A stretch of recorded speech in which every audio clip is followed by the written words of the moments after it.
What is going on, Don't Unfriend Me Nation? Welcome to the Don't Unfriend Me show. Matt and Leeroy in the house tonight. Soon we will all be in the same room.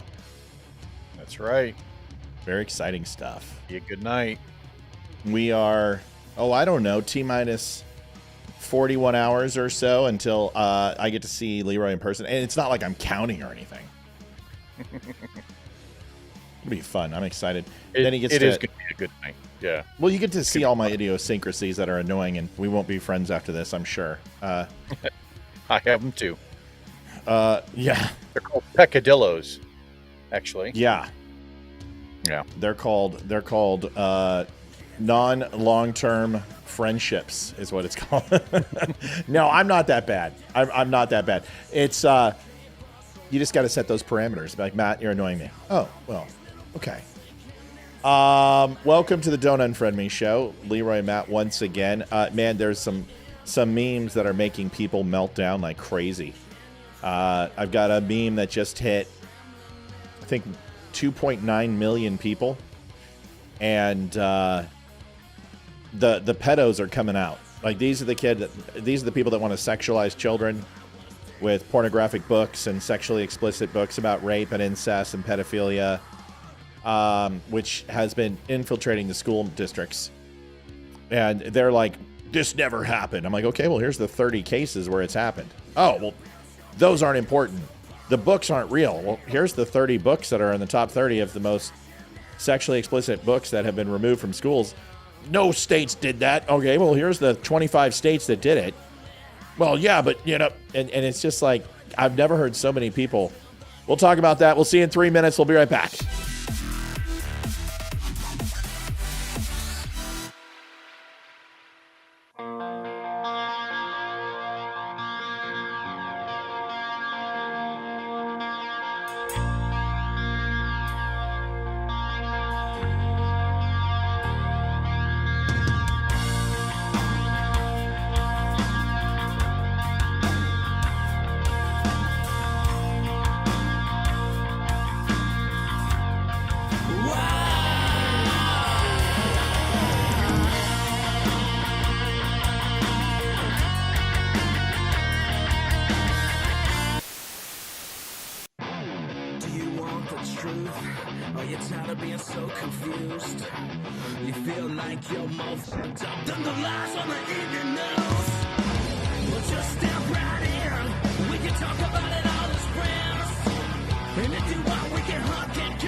That I hear most often, that I always try to help people connect the dots, is what is past is prologue. And although Shakespeare, not my favorite, it's an interesting thing when you look at 1980 and the crack epidemic and what the United States government was involved in with the Contras. No kidding.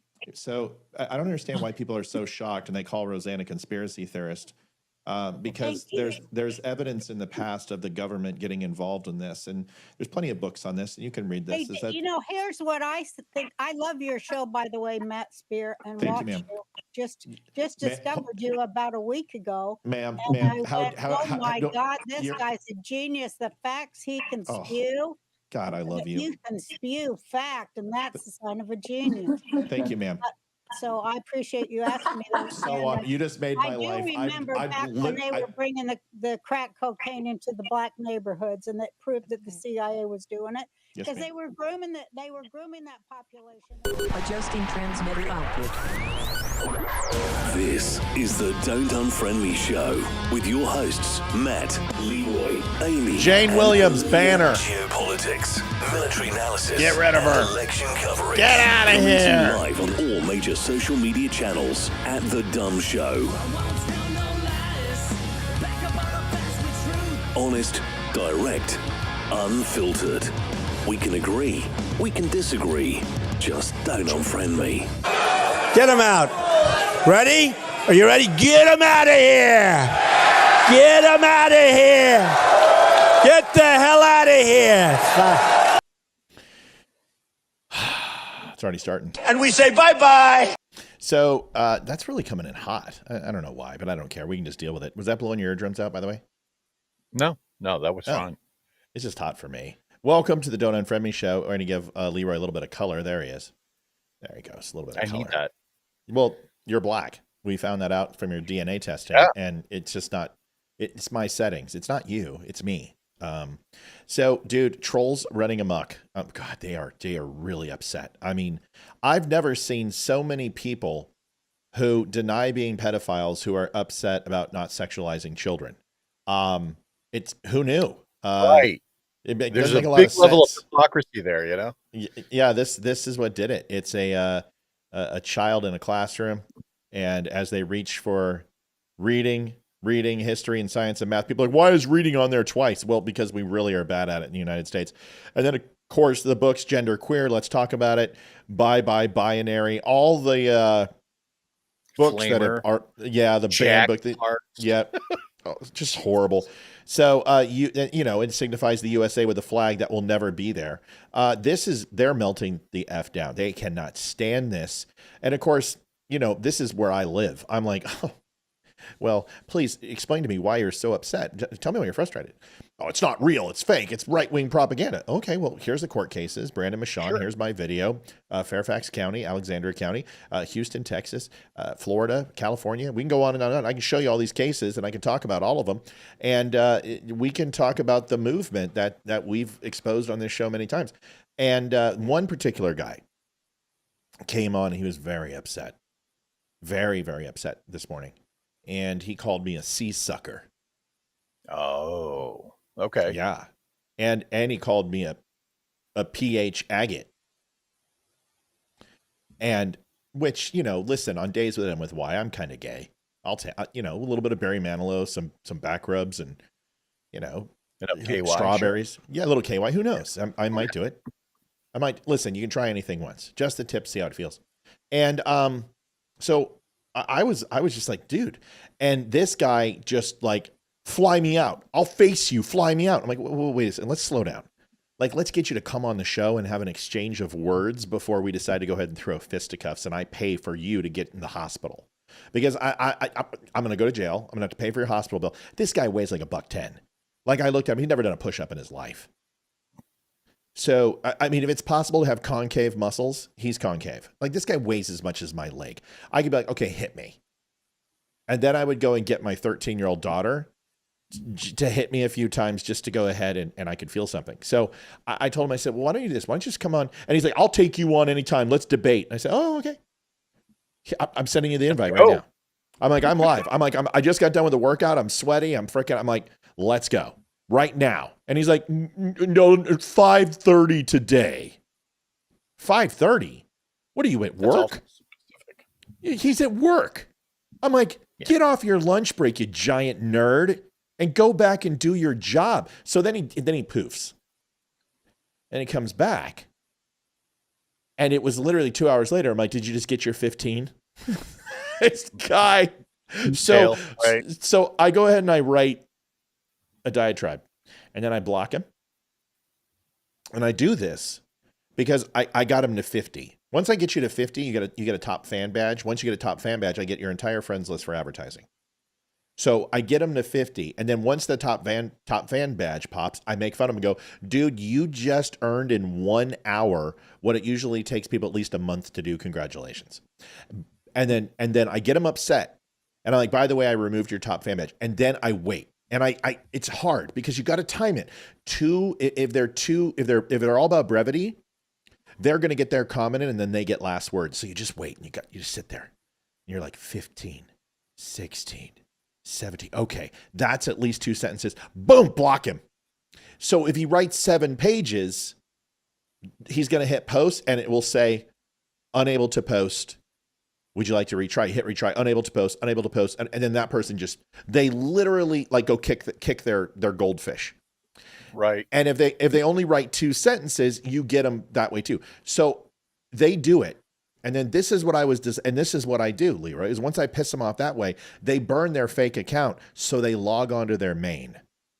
And then I go ahead and I take a snapshot of their photo. I get their city and I keep it because I have psychos and they just fall into my trap. So this guy logs on and his name's like Brian Legion. And I'm like, oh my God, he's a wannabe anonymous guy. So I get his info. I go ahead and find out his hometown. I reroute his friends list. I find out his real account. Of course, I get all the information on him. And that was my morning. So, that's what I do. It's so fun and it's so exciting. I get it. The world is full of people who get emotionally invested into these. And like that meme, put that meme back up because there was something I wanted to point out. You had talked about the level of reaction to that. And when posts like that happen, when we're talking about libraries, when we're talking about the invasion of the schools with certain politics or with certain, hey, let's push this agenda, that's a better word, then something that your buddy Nick had pointed out that I heard it once and I was like, that is spot on. And you were just talking about it. The first thing that liberals will try to do is say, well, it's not really happening. Right? You're just making this up. It's happening. You're full of crap. It's not really happening. Then the next step in the evolution of this process, show them it's happening. Yeah, it's happening, but it's not a big deal. Right. It's not that big a deal. Just let it go. Then the third step is like, then they buy into it. It's this. Well, it's happening, but it's actually a good thing. Right. Nick Freitas. And then, Nick Freitas and then so the fourth and the last one is where people freak out, and that's when they just do exactly what that guy was doing, which was to call you names. You're a xenophobic, homophobic, toxic male, pedo, blah blah blah. Pedo. Right. I'm a pedo. The man who was raped twice in his life in his youth is the pedo. Yep. That because diddling kids is just what I want to believe in the legacy in this world. And I just laugh at that, right? I mean, it doesn't bother me because if you know the truth, who cares? By the way, Donald Thompson, it just is sad. Lost our dozer today. He would have been 14 in June. Pitbull Mastiff mix. He was a great dog. Dude, I get this now more than ever because my puppy, I've never owned a dog in my life. And I did that because in the military, we spent a lot of time with service dogs and team dogs. And I guess got to see them come back. And Leroy understands. These dogs are teammates, they're friends, they're family, and you see them go through some tumultuous stuff, and you kind of just disconnect from that. And every time you see one, it reminds you. Well, I finally have just come to grips with it, and I love Ash. She's amazing. In fact, Donald, I don't want to. In my eyes, the way I look at it is levity brings great memories, and I would rather have you see Ash and have memories. And I hope this doesn't hurt, and I'm still going to play it. And maybe it's bad form, and if it is, man, jump off. But it's just a video that we thought was real special today, and I hope it just brings a smile to your face rather than making you feel sad. So I do things for reasons. I don't know why. I very rarely share this type of stuff, but maybe this is the reason tonight. I felt like it was important. So here it is, a video we took this morning. Did you like that transition? Did you see that, Leroy? Watch this. That was really nice. Yeah, it hiccups a little bit at the end, but it's pretty exceptional. All right, here it is. Olivia this morning going to work and the morning routine with Ash. Love you. Good stay, Ash. Stay. Bye-bye, Mommy. Bye. Oh my gosh, it's cold. Okay, let's go to the window. Ash, go see Mommy. Go see Mommy. Come on, hurry up.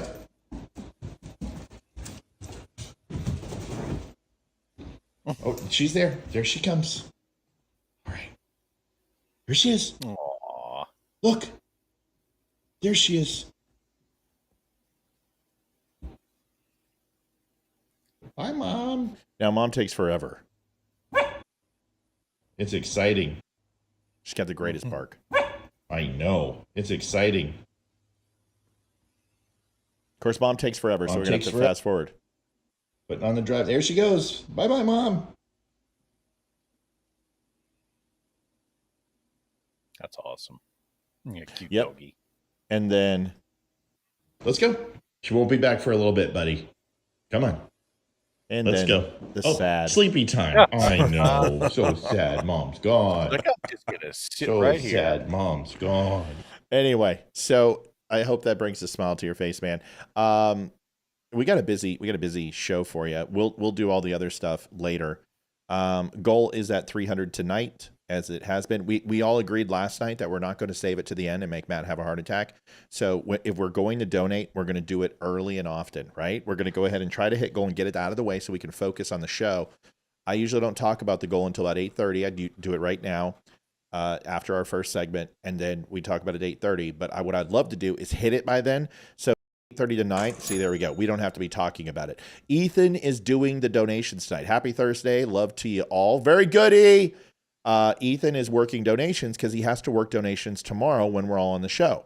So he's trying it out, and we're letting him run it. And so all donations, Ethan will see. Say some nice things to Ethan when you donate, please. We would appreciate it. Where should we start? Let's start on Mehdi Hassan is a bloated bovine and a Hamas supporter. I think that's pretty good. Do you know who Mehdi Hassan is? I've heard the name, but I don't know who that is. Just being honest. Who is that? He was MSNBC fired because he hates Jews, and he's a Hamas supporter.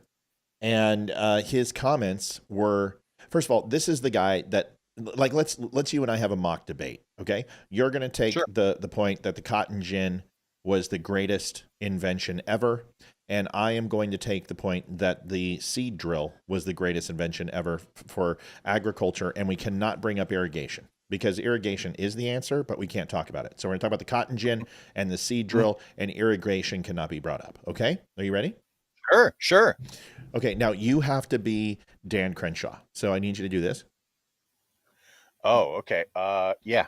Do you have one? Okay, so you're Dan Crenshaw, and I'm gonna be Mehdi Hassan, okay? And I'll talk like Mehdi Hassan. Okay, so here's Piers Morgan, first of all. Leeroy, can you please tell me why the cotton gin was the greatest invention known to man? And then we'll have Mehdi Hassan go. Or Dan Crenshaw, please go. Well, Piers. Well, you know, that's the problem, Don, is you don't listen to what I'm trying to tell you. Dan, listen to me, Dan. Dan. Do you mind if I, no, Dan, put your eye patch back on, Dan. Dan, your eye patch needs to be back on. Put it on, Dan. Put it on. Sorry, Thank you, Dan. Thank you, Dan. Now, Dan, are you going to let me talk, Dan? Dan, let me talk. Let me talk, Dan. Dan, the seed drill is the only thing. Listen, Dan, I don't care about your quintessential ways, okay? I don't care that you murdered Islam, okay? I don't care, Dan, listen to me, Dan. Okay, so now this is... Before they blew themselves up. Now, if you think I'm exaggerating, now that is the most annoying fucking thing. Lois Bentley... That's like literally somebody who's trying to out-volume you. That's not intellectual at all. That's not it's not. The premise of debate. No, it's not. The guy is a shitbag. And I apologize for doing that too because it felt very uncomfortable. But I did interchannel how Dan's kind of a rhino now, so I was not acting very much. Lois, thank you for your donation. If you think I'm kidding, Leeroy, first of all, there is no way to have a debate with Mehdi Hassan because that's all he does. He's a fucking bully. He's just a bully. You know what I would do to him? I would say something completely effing atrocious and call him a sand igger or something like that just to get him to melt the... Because this is what he do. Did you just call me a sand igger? Well, did you just show and elevate your racism in front of me? Do you understand what you just said? And I'll be like, fuck yeah, I did. You want me to do it again? Because the only way to beat a guy like that is to punch him square in the nose and break and smash his nose across his face. There is no conversation that he's interested in having. He wants to make you look like a moron and get emotional. This is the video from Crenshaw. I'm sorry to set you up like that. I kind of feel bad. And here's the thing. I don't like Dan anymore. He really frustrates me. But Dan is so bad at this. He played Mehdi Hassan's game. And what I would have done is this. I would have sort of sat there like this, and then halfway through speech, I don't know what. And then I just would have fallen asleep and just sat there and, oh, you sleeping, Dan? And just done whatever I could to irritate him. Here it is.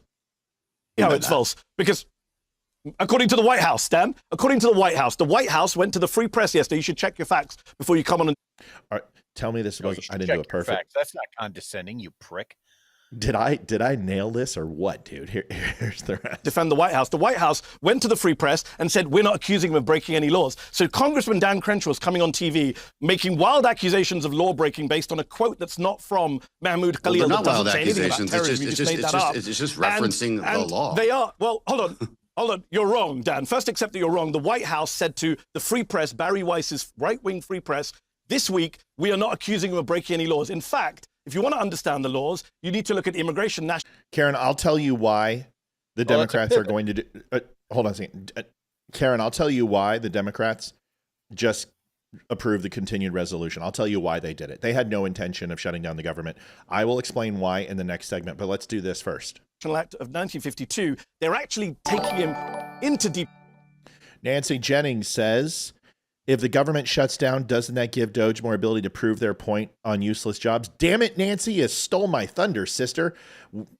Yes, ma'am, you're right. But there's also some other things. We're going to talk about that. It's funny. Everything's just clicking tonight. We'll talk about that. Let's finish this so Leroy can go off and get his word in. Holy crap, look at all this money. Kevin Bernard, go ahead, Ethan. Leroy, you take that one. Says, good job, Ethan, with high fives. I threw that in there because I love you, Ethan. $10.80. He loves you too. He's listening, by the way. All right, here we go. Deportation proceedings under Section 237A4CI, which allows Marco Rubio, the Secretary of State, to personally deport a migrant because he believes that migrant's presence has serious potential adverse. Thank you for proving the point. Thank you, Mehdi. Consequences for U.S. foreign policy. That is the obscure act, which, by the way, was designed for Eastern European Jews to get rid of them because they were deemed to be communists in the 1950s. That is what Rubio is using to get rid of a lawful permanent resident. Now, whether that's legal or not, Trump's late sister, Judge Marion Trump Barry, said it was a violation of the First Amendment. We'll see if the Supreme Court gets involved.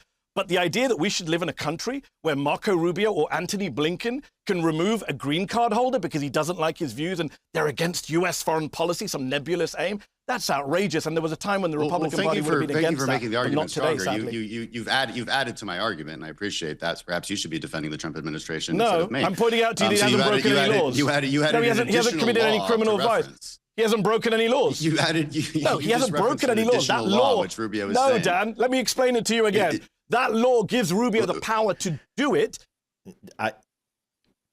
Do I get an extra shot when we're together because of that impersonation? I mean, is it not just what like sport should have done in that point at right there is he should have done his job and moderated and said, oh, no, wait, whatever Hassan's name is, said, you had your shot. Now we have to hear the report.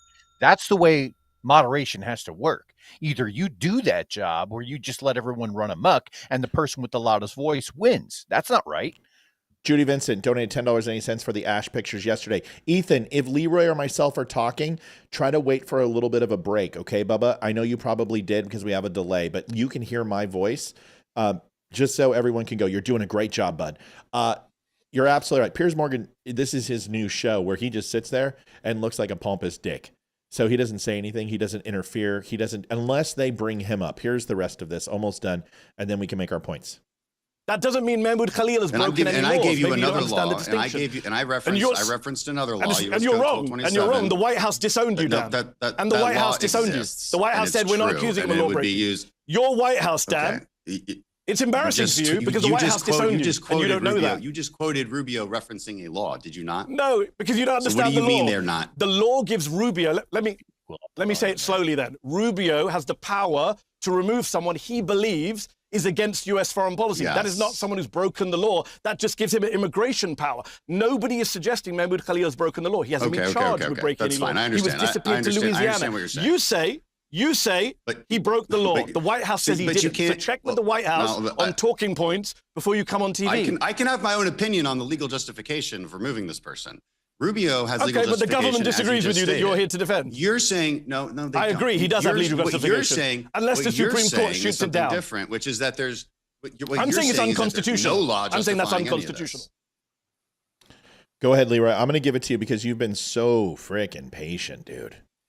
I just don't understand how Pierce Morgan can just sit there and let that happen. And it's basically chaos. And the person with the loudest voice wins.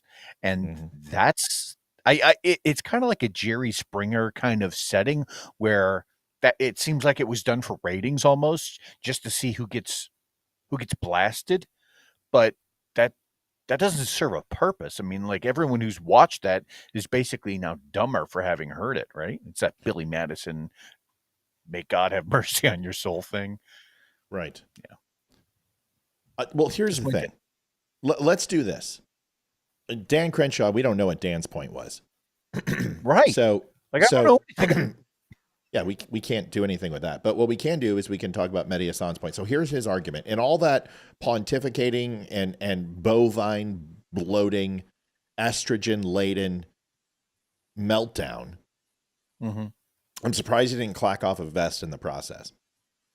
Because that's usually, and at that point you hear, Ali Ali snack bar and then Aloha snack bar, and then you hear So here's the issue that I take with the entire thing. The entire argument from start to finish. Oh yeah, here it is.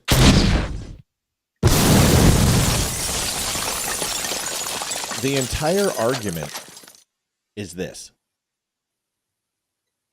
Supposedly Dan Crenshaw thinks that Khalid, whatever this guy's name is, Khalid Sheikh Mohammed, went ahead. It's something to that effect. It's Muhammad. It's always Muhammad. Right. Jeez. Always. So, and it's just throw Khalid Sheikh in there.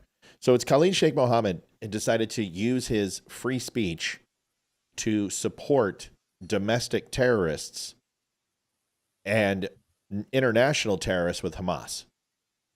Okay. And utilize them to create protests that have turned violent in the sense that maybe not from a physical standpoint yet. Now, they certainly have become physical. They've been physical to Tesla. They've been physical to the Jews on Columbia. We're going to cover these. Right. But there is a non-physical element to this, which is assault is not the same as battery. Correct. And battery this is battery. Boop. That's battery. Assault is me saying, I'm going to fucking kill you. You can assault somebody without touching them. And if you threaten bodily harm or make any type of verbal or nonverbal threat to a person, it can be classified as assault, and it is against the law. Now, did he do that? That remains to be seen. But what I will show you is who this guy is and the type of business that he deals in. This is Mohammed Khalil's, and I don't want this guy, or Khalil, wants this guy to come back on me, because when he gets his ass deported, I don't want him to go ahead and find some 2-bit lawyer overseas and go ahead and throw an injunction on me or something. But this is Mahmoud. I think it's Mahmoud Khalid, if I've got it, or Khalid, if I got it right. And personally, I really don't give a shit. Mohammed Khalil, right? Is it Khalid? No? Is it Muhammad or Muhammad? I don't know. Because the way he spells it, you know what? We're going to call him Muhammad. Mohammed Khalil. This is the video. Getting his name right is really not important to me. He's a Hamas supporting terrorist. Sorry. End of story. Now, my first question before we get into that is the guy even a citizen? Well, that's a whole nother conversation. We can't do that yet because now we're just going to show you who he is, and then you and I are going to talk about you take that because you and I both know what a green card means, and we also know what it means for constitutional rights to a citizen. Right. We'll talk about that together. You get that part, but let's watch the video of who he is, and then we can discuss it. Cool with that? Yeah. Yeah. And then maybe we'll just get the lady in the kafaya in the terrorist garb, or an upskirt here on her shorts, and she's bent 1980s soccer shorts. Sure. Yeah, and I'm excited. I'm here for it. I'm here for it. Let's just see. Hopefully, she has to like put a leg up on that table and starts. Okay, here we go.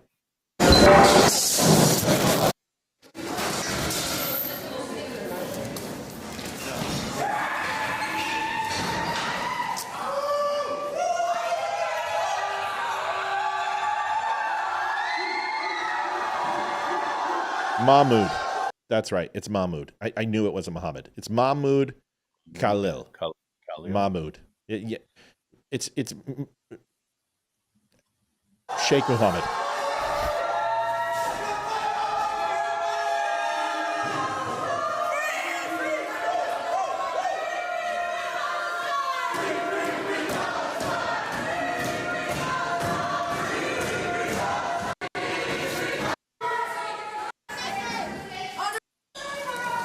These are the ones that took political prisoners and kidnapped the janitorial staff.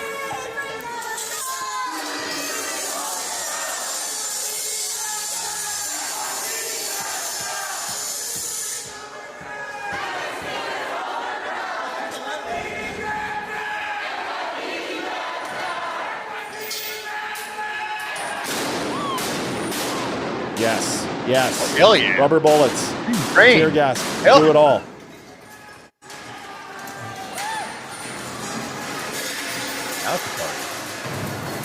Look at all these fucking cowards run. Stand your ground. Stand your ground. Fight. What are you doing? Why are you running like a bunch of cockroaches?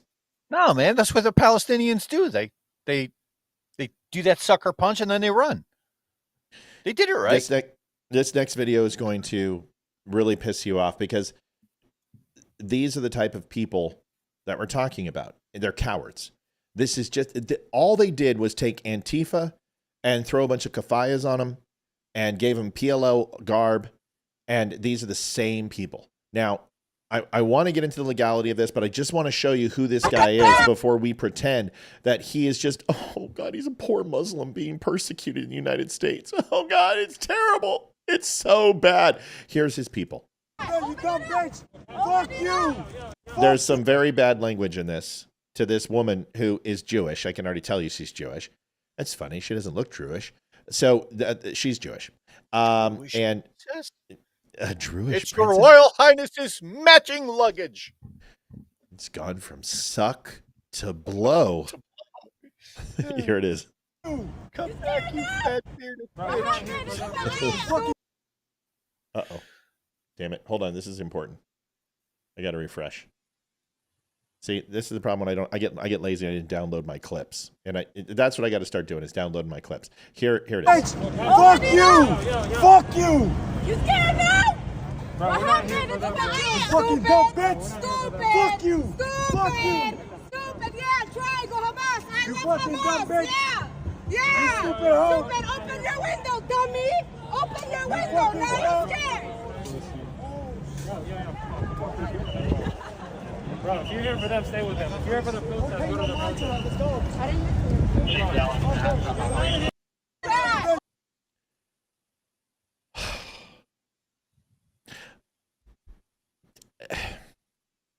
There's such a difference between peaceful protesting. You're not protesting. You're breaking the law. You're in the middle of the road. It's jaywalking at best. Okay, there's a misdemeanor. There's a crime being committed. It doesn't matter how trivial and small it is. When you hold up a college campus, you're on private property. You can't protest on private property without permits. So I understand you just think that, oh, it's the First Amendment. I can just say and do whatever I want. You can, but there's consequences to your action. Leroy, Right. please That's tell what we've them been told why. for the last 80 fucking years is Yes, that if we thank you. want to shout that there's a fire in a theater or something along those lines, that you have absolutely right to do that, right? But there are consequences. And that's what now they're leveraging all of this. They're saying, oh, no, somehow we're protected by free speech. No, that's not what that is. You broke the law. Howard Savage, I appreciate you sending me the violations of green card. We got it anyway. Leroy and I are going to tell you what they are. So Leroy's going to start, and then I'll fill in the gaps. And by the way, the image you sent me, unfortunately, was like 100 by 100. And I know what it is, but unfortunately, I can't read it because it's too small. But it's okay. I've already done the research on green card, and my family has hosted green card families. So I'm already pretty familiar with what they can and can't do. Leroy, does a green card holder have constitutional rights? You know, I don't think that do they? Yes. Okay. Well, then there you go. I wasn't sure. They do. But explain to them this. Well, why is the argument fake that Mehdi Hassan is making? Because he already made Dan Crenshaw's argument about green cards, and he's like, well, State Department has the right to go ahead and remove these people if they're a threat to the United States. Well, Mehdi Hassan's argument was that the state, meaning the government, hadn't charged him or wasn't trying to apply any sort of crimes to him in order to make the argument that he could even be deported. Here's the thing. There you have video evidence of him doing exactly that. So all it would take is just the right person, in this case, Marco Rubio, to say, no, look, there he is on video harassing, jaywalking, it doesn't matter how menial you find the crime, just so long as look, if the Democrats have wanted to use lawfare for the last 4 years to try and change the course of a presidential election, then we can certainly get one potential terrorist out of the country for harassment and jaywalking, amongst other things. By the way, I think we missed something. Zach, is it Stancombe? Your mom said to give you a shout out. So there you go, Zach. Oh, hope you're watching the show. Good on you, buddy. I didn't see that. I was doing some other things. Listen, it comes down to this. A green card is not a work visa. It's not a temporary stay. It's not American citizenship. It is a probationary approval in the United States upon the discretion of the rules and regulations under being a part of the green card program. It's probationary. And Mehdi Hassan's entire argument was making Dan Crenshaw. You know what, if I was Dan, I'd be like, thank you, Mehdi. Keep going, bro. I'm getting paid for this either way, and you're just making my case. He's like, Marco Rubio has the right to go ahead and deport this guy based upon that he's breaking green card violation, and it's his right in the United States according to the law. And he didn't break any law. You're right, he didn't break any law, but that's not the claim. Even though breaking the law is certainly a reason to remove somebody from the green card program, but threatening a government official, a felonious crime, fraud, going ahead and using your card for other people and duplicating. These are all reasons to remove this guy. Wearing white after Labor Day. No, I'm kidding. We're completely deciding to go ahead and wear socks with sandals. This shit will not be tolerated. The revolution will be televised. You broke the law, jackass. And the law of this is your contractual obligations that you have in the green card program. That's it. That's the law you broke. Because that's the law you signed up for. And as you have constitutional rights, you're bound by the constitutional provisions that also protect you, because that's what law is, you ignorant son of a bitch. Most countries have some sort of stipulation on any sort of immigration process. Canada not being excluded, that let's say I wanted to apply for citizenship in Canada. It's not as simple as just showing up and saying, okay, here I am. No, you have to prove to the state that you are an asset to the country and that you bring with you a certain set of skills, or that you're going to do something, that you're going to be a productive member of their society. This is for every country. So China won't even take you. Most European countries are like this. So for everyone on the left to basically say, oh, no, let's just have open borders here, let everyone in, including the terrorists, including the people who want to destroy our society, and us not have that simple measure that simple questionnaire that says, look, are you going to be a productive member of society? If you show up and are leveraging your green card just for the mere purpose of chaos and trying to spread division or terrorism or anti-Semitic behavior, no, go fuck yourself. You can go home. That's it. Here are the things that will essentially disavow you from the green card program. Sorry, it's a little CIA. You've been disavowed. You're no longer on the knock list. Am I on the naughty list? Ethan Hunt, this mission, if you choose to accept it. Criminal convictions. Let's get you kicked off the green card. Aggravated felonious crimes, murder, rape, drug trafficking, fraud, exceeding $10,000. So pretty much every politician would be deported. Crimes of moral turpitude. Ooh, that's ambiguous. Fraud, theft, domestic violence. You know? I mean, caning your wife and throwing acid on her face may be cool in your country, but not here. Sorry, it doesn't work. Unless she's a liberal. Then I totally get it. Drug-related offensive. Except so good. Minor marijuana possession, firearm offenses, human trafficking, espionage, or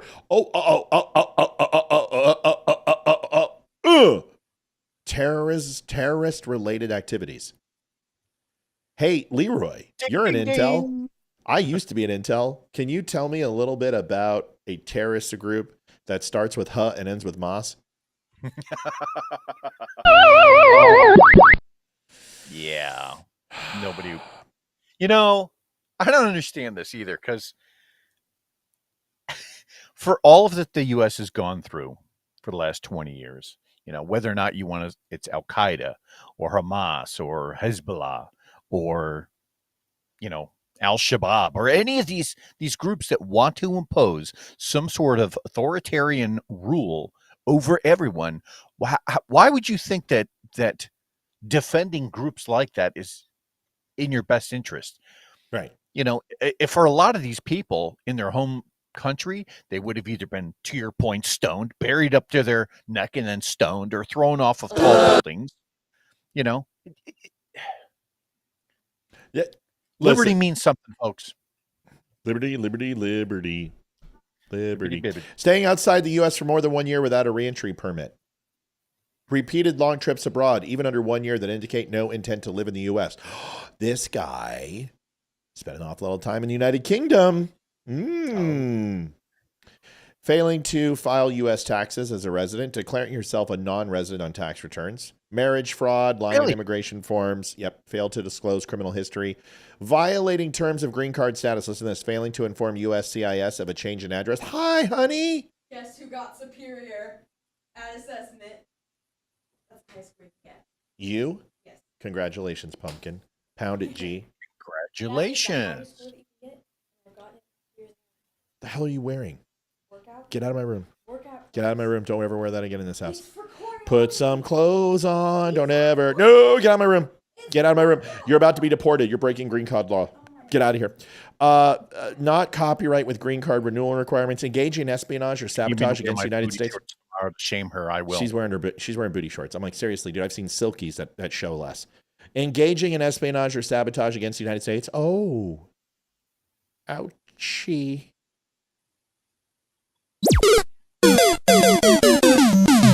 Voluntary surrender. Green card holder can voluntarily surrender if they break any of these rules. Denaturalization. If a person gets U.S. citizen fraudulently, it can be revoked at any time and invalidated. If your green card is revoked, you are placed in deportation proceedings, deported and barred from reentry, may lose the ability to apply for future visas or reentry into the United States. Get him the fuck out of our country. Put him on the flight. Put him in Gitmo for a week. And we say bye-bye. Get him out. Get him out. We don't need these people. If you actively are working against the United States government, if you're working against the Constitution of the United States and you are breaking your permission to be here and the rules that you've signed on, then you get a one-way ticket to fuck offville. Pardon you know, the I don't have any language. problem with anybody who's actively working against the U.S. government itself. I do have a problem when you are actively working against its citizenry. If you are trying to, in some way, shape, or form, assault or remove the rights of the people then I got a big problem with that. That's fair. And that's what I mean by U.S. government. Yeah, Screw the U.S. government, screw the country. If you're working actively against the country, I'm with you. Your way was much better. I agree. I stand corrected, sir. Here's Mike Johnson on this. And I like Mike Johnson. I don't know what people's problems Something are. I read in the newspaper. It was dangerous. I met with... In your estimation, what crime did Mahmoud Khalil commit to warrant his arrest, detention, and the potential revocation of his green card? Let me tell you something. I went face down the angry mob at Columbia at the height of that stuff. When the pro-Palestinian, pro-Hamas protesters were there. I'm telling you, this is my own observation, not something I read in the newspaper. It was dangerous. I met with Jewish students before we went to campus who were holed away off campus because they were instructed by the administration not to come to class, which they paid for fear of their physical safety. The administrators there refused to take control of that campus. They refused to allow the PD to come, the police department to come in and take control, and it turned into a chaos. The president has since been removed, and now they got the same problem again. Columbia and other universities, they have to keep control of campus. The first responsibility of an administration is ensuring the safety of the students who are paying tuition to be there, for crying out loud. This madness has to stop. We have to get control of it. This guy apparently was a mastermind of those very things, when the gnashing of teeth and the ripping of clothes and the people screaming at me, wanting to rip me limb from limb because I was there talking about moral clarity and how there's a right and a wrong. They were doing that. They disrupted the campus. They were threatening physical violence to their fellow students. If you're on a student visa, I'm going to say this clearly. If you are on a student visa and you're in America, and you're an aspiring young terrorist who wants to prey upon your Jewish classmates, Tell him, Mike. You're going home. Yeah. They're going to arrest your tail. Say it. Oh, come on, Michael. Just say it. We're going to arrest your freaking John Brown hind parts. Hold on. Let him finish. Let him finish. And this is just getting started. So, look, I appreciate free speech. I used to defend it in courts, but this is far beyond the pale of that. When you are threatening your classmates and spewing anti-Semitism. All right. He's wearing my suit, by the way. You guys will see it in the photos. Leroy, tell him. Tell him what they've won, Bob.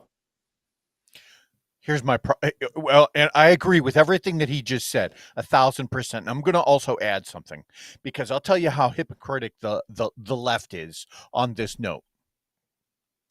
It was the left who imprisoned a citizen, and this is in Russia. Right. Okay, so communist Russia, who imprisoned a citizen for criticizing Joseph Stalin. They sentenced him to 8 years hard labor in a camp for simply sending a letter to Joseph Stalin that was of criticism.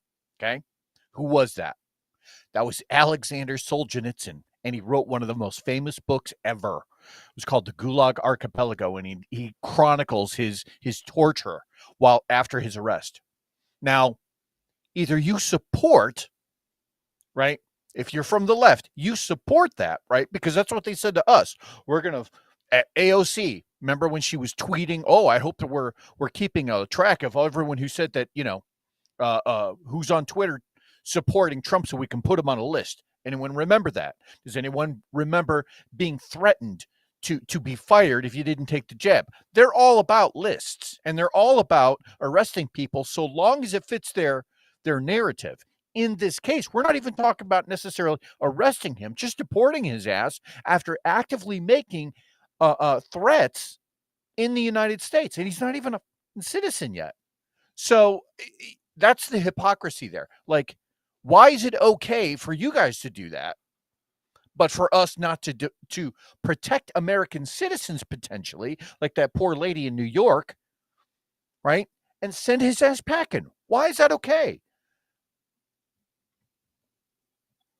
No, you haven't. You're a lying dog-faced pony soldier. You said you were, but you're now you got to be honest. I'm going to be honest with you. All right. So here's the thing. All right. One of the good questions that one of the viewers did, and I lost who said it, but whoever it is, it might have been Karen Vera, because she always has really good questions. Deidre does too, and Melanie. Amy always good. It doesn't matter. I'm not here to kiss all your asses. If you need me to pump you up, then read 1 Minute Manager and move on. So a lot of people are like, well, he married a U.S. citizen. Doesn't that mean he's naturalized? No, not at all, actually. So when it comes to a green card, you have a faster path to citizenship. Normally, a green card holder would have to wait 5 years for applying for U.S. citizenship. But when you're married to a U.S. citizen, you have to wait 3 years. So See, that's I the didn't one. know that. I didn't even know he was married to a citizen. Yeah, no need for another green card. You don't have to re-up your green card ever again at that point. After the 3 years, you have to live in a marital union with a U.S. citizen for at least those 3 years. Must have spent at least 18 months, half of the 3 years, physically present in the United States, which would not, and that's 18 months consecutive. And he would not qualify. And must meet other naturalization requirements, including good moral character and passing the U.S. civics of an English test. And he's not going to do it because the good moral character now is in complete, wow, my shoulders are getting big. Okay, ADD. So he's already broke. It's just exciting. I'm old, dude. And it's, so it's exciting. So he already broke that. So not only did this guy, now he's going to get deported. His right to return is now pretty much reset, null and void. And naturalization through marriage is now null and void. And the thing is a green card applies to family members. So if he has any family that came over on that green card with him, he's toast. And now we're going to hear this, he's deporting grandma, Fudpucker. El Sheikh Fudpuckerus. And she's, who cares? Listen, in some countries, in most countries that are not considered the big 17, you would have a bullet put in the back of your fucking head for doing what you did. So give me a break. Yeah, right? Don't do that in North Korea. Right. Don't do it in Venezuela. Don't do it in Bosnia. Don't do it in Bosnia-Herzegovina. Don't do it in Egypt. Don't do it in Saudi Arabia. Don't do it in Kuwait. Don't do it in Russia. I mean, you don't understand, man. You guys haven't traveled. You got no idea what you're talking about. You've been to England and the United States. Wow, two of the largest Western civilization countries in the world. The only other place you could go to is Israel. If you're looking for freedom and democracy, Israel is one of the most inclusive places on planet Earth, yet Democrats hate the Jews. What? About 8 years ago, there was a story of a woman in Russia, and this is back during the invasion of Crimea, and she had lost her son. And the thing was, when the military came to report her to her that her son had been lost, she didn't even know there was anything going on, because over in Russia, they don't tell everyone everything. So they didn't even know that Crimea was happening. So this poor woman waited for a Putin speech, found out where it was going to be, when it was going to happen, and then did something similar. She went and tried to protest, right? She wasn't there necessarily for a violent reason. Good on her. But she basically went to say, you lied to us.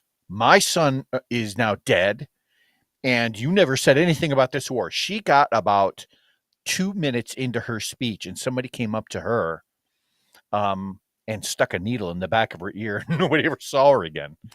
Yeah. So that kind of thing happens. So the freedoms that you guys absolutely happens. Yeah. More times than you can count. And you either wake up in some sort of internment camp, or you wake up with an asshole the size of the Lincoln Tunnel. It just depends what city you're in. So now we're talking.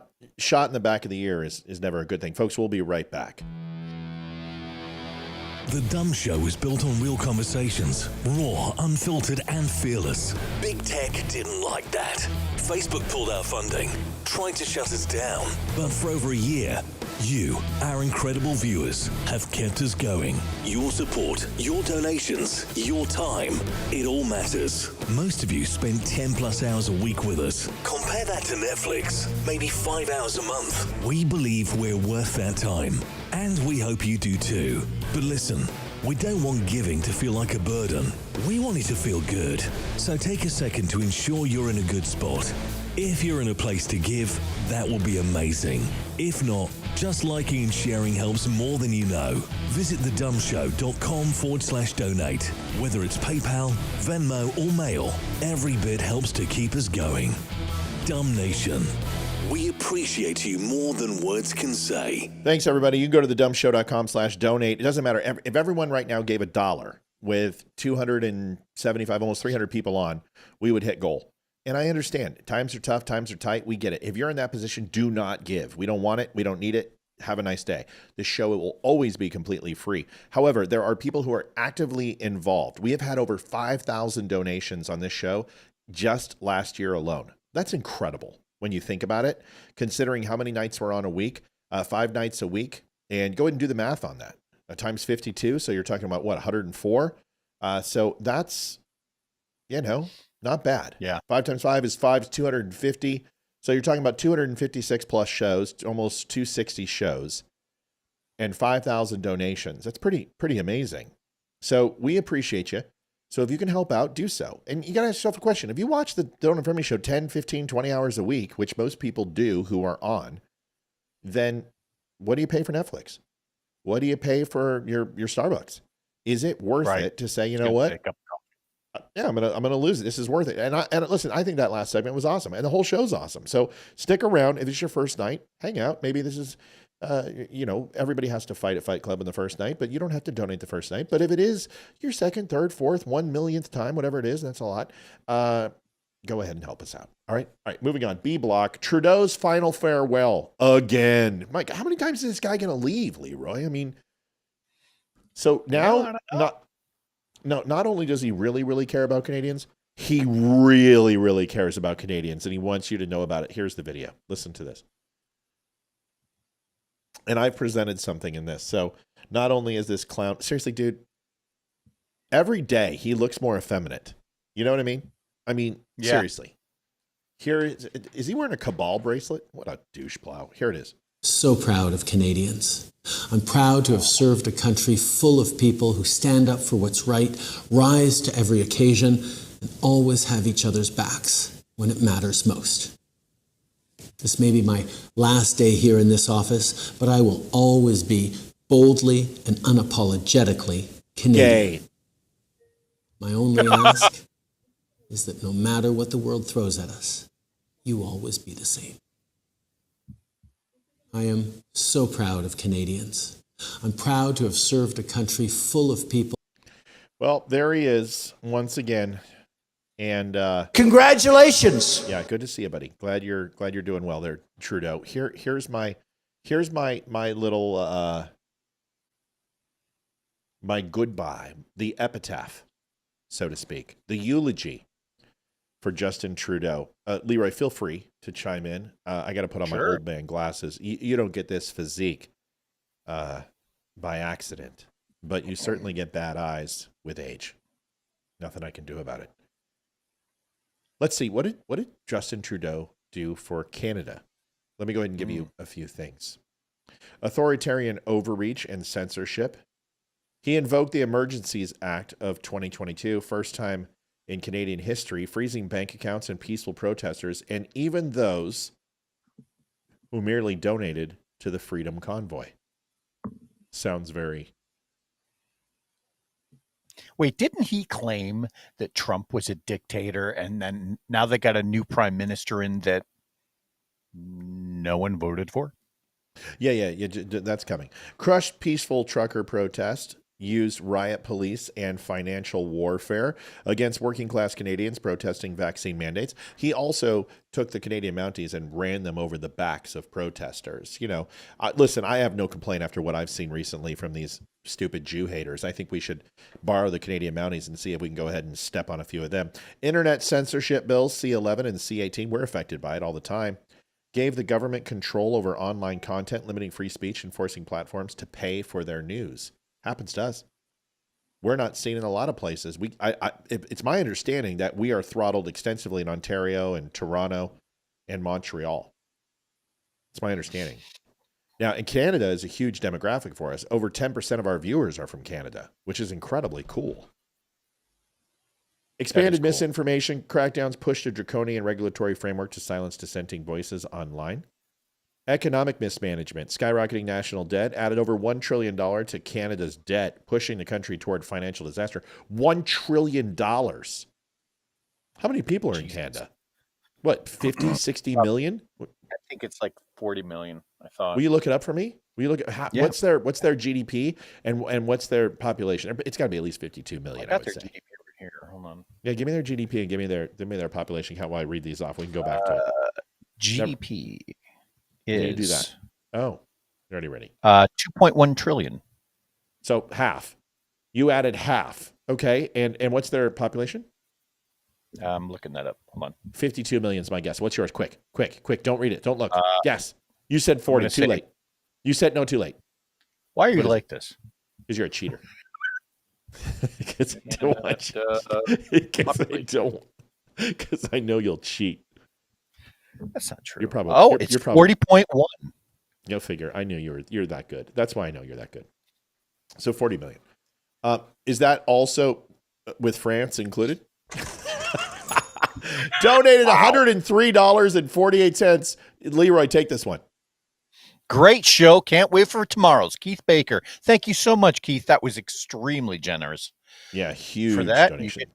I'll show you my titties. I'm kidding. Whoa. Okay. So, skyrocketing national debt. We've talked about inflation crisis turned Canada in one of the worst performing economies among G7 nations. 40.1 million, really? Wow. A lot of people must have fled the country. Carbon tax hikes increased taxes on fuel, making everything from groceries to housing even more expensive. Housing market crisis. Home ownership is now out of reach for most young Canadians due to reckless immigration policies and governance. Radical leftist agendas legalize medically assisted suicide, non-terminal illness suicide. Yeah. Nice job, douche. Pushed radical gender ideology in schools, supported secretive policies allowing children to transition without parental consent, allowed biological males in women's spaces. Like, tell me there's not some global influence doing all this shit. Why is it that all of Europe, Canada, the United States, South America are all doing the same stuff except for Russia? God, who would have thought that we'd have to look for Russia for domestic policy? God, make me want to puke. Allowed biological males in women's spaces, defended drag shows for kids. Nice job, dude. Corruption and scandals. The blackface scandal. Remember when he dressed up like a black person for cultural appropriation? He's dressing up like a man now. So, multiple times in his racist garb. The We Charity scandal gave $900 million contract to charity with deep ties to his family. The SNC Lavalin scandal interfered in a corruption case to protect a major company friendly to his party. We're not done, dude. Lavish vacations on taxpayer dime multiple times, caught taking luxurious private vacations on public's money. Don't you remember when he went? Oh no, that was Newsom. It's so funny how they're both almost like synonymous with each other. Weak on crime and border security, decriminalized hard drugs in British Columbia. Gun grab from law-abiding citizen, banned like 72 different types of firearms and is continuing and wants all guns out of Canada. Illegal immigration surge, tens of thousands of illegal border crossings. Maybe that's where I read, because I thought they at some point had something like 2.7 to 3 million illegal immigrants estimated in their country. Maybe that's why I thought the inflated number. Will you look at that for me? How many estimated illegals are in their country? Something I just found that I thought that was really interesting is that while Canada has a GDP of 2.1 trillion with a population of 40 million, that we have a state that almost has that. California has 39 million people in it. And guess what the GDP is in California? It's closer to $4 trillion. Yep. So I'm saying that Canadians are about twice as lazy as Californians. Woo. Easy. Let's ouch. That he said that, folks. Don't let that hurt my show. No. It's funny. Okay, so seriously, look up. It's funny. It's haha. Don't just let it go. Let it go. Anna and also this mother humper. Okay. So tell me how many illegals estimated in Canada, please. If you could look that up. That's why I want you to look it up. Let's see. Let terrorists back into Canada, gave $10.5 million to convicted terrorist Omar Kadri. Illegal immigration surge we talked about. Sold out to the UN and WF, prioritized globalist agendas. Diddled his campaign manager over his wife. Disrespected veterans, told a wounded veteran that the government was out of money for military support while spending billions on foreign aid. Destroyed the oil and gas industry, killed pipeline projects and energy development, weakening Canada's economic independence. And some people believe that he told Biden to do so. What was the overall illegal immigration number? Shows between 20 to 500,000 in number, but that's a huge spread, but that is from a Canadian website, the CIMM. I'm not sure what that is. I don't think the CIMM is accurate in that information. And the reason why is it's the same thing with the fentanyl seizures, Leroy. So you know what they'd say? They're like, oh, well, only 43 pounds make it across the... Only 43 pounds made it across the American border. Well, right, but you have a porous border that's wide open. It's one of the most wide open stretches of land in civilized countries who actually promote their borders. So if you caught 43 pounds and have absolutely no border security, imagine how much got through. So is that estimation factual? Is it just like they do here, or is it double or triple? Who knows? I don't think we'll know until Trudeau fully transitions. When you say transitions, you mean I mean transition. Like, I think Homeboy's going to be a chick with him. He's the next Bruce Jenner, dude. Seriously, I believe he's going to transition. I completely believe that he is an effeminate whore, and he's going to turn into a woman. I really do. Maybe, or try to. Okay, are we good?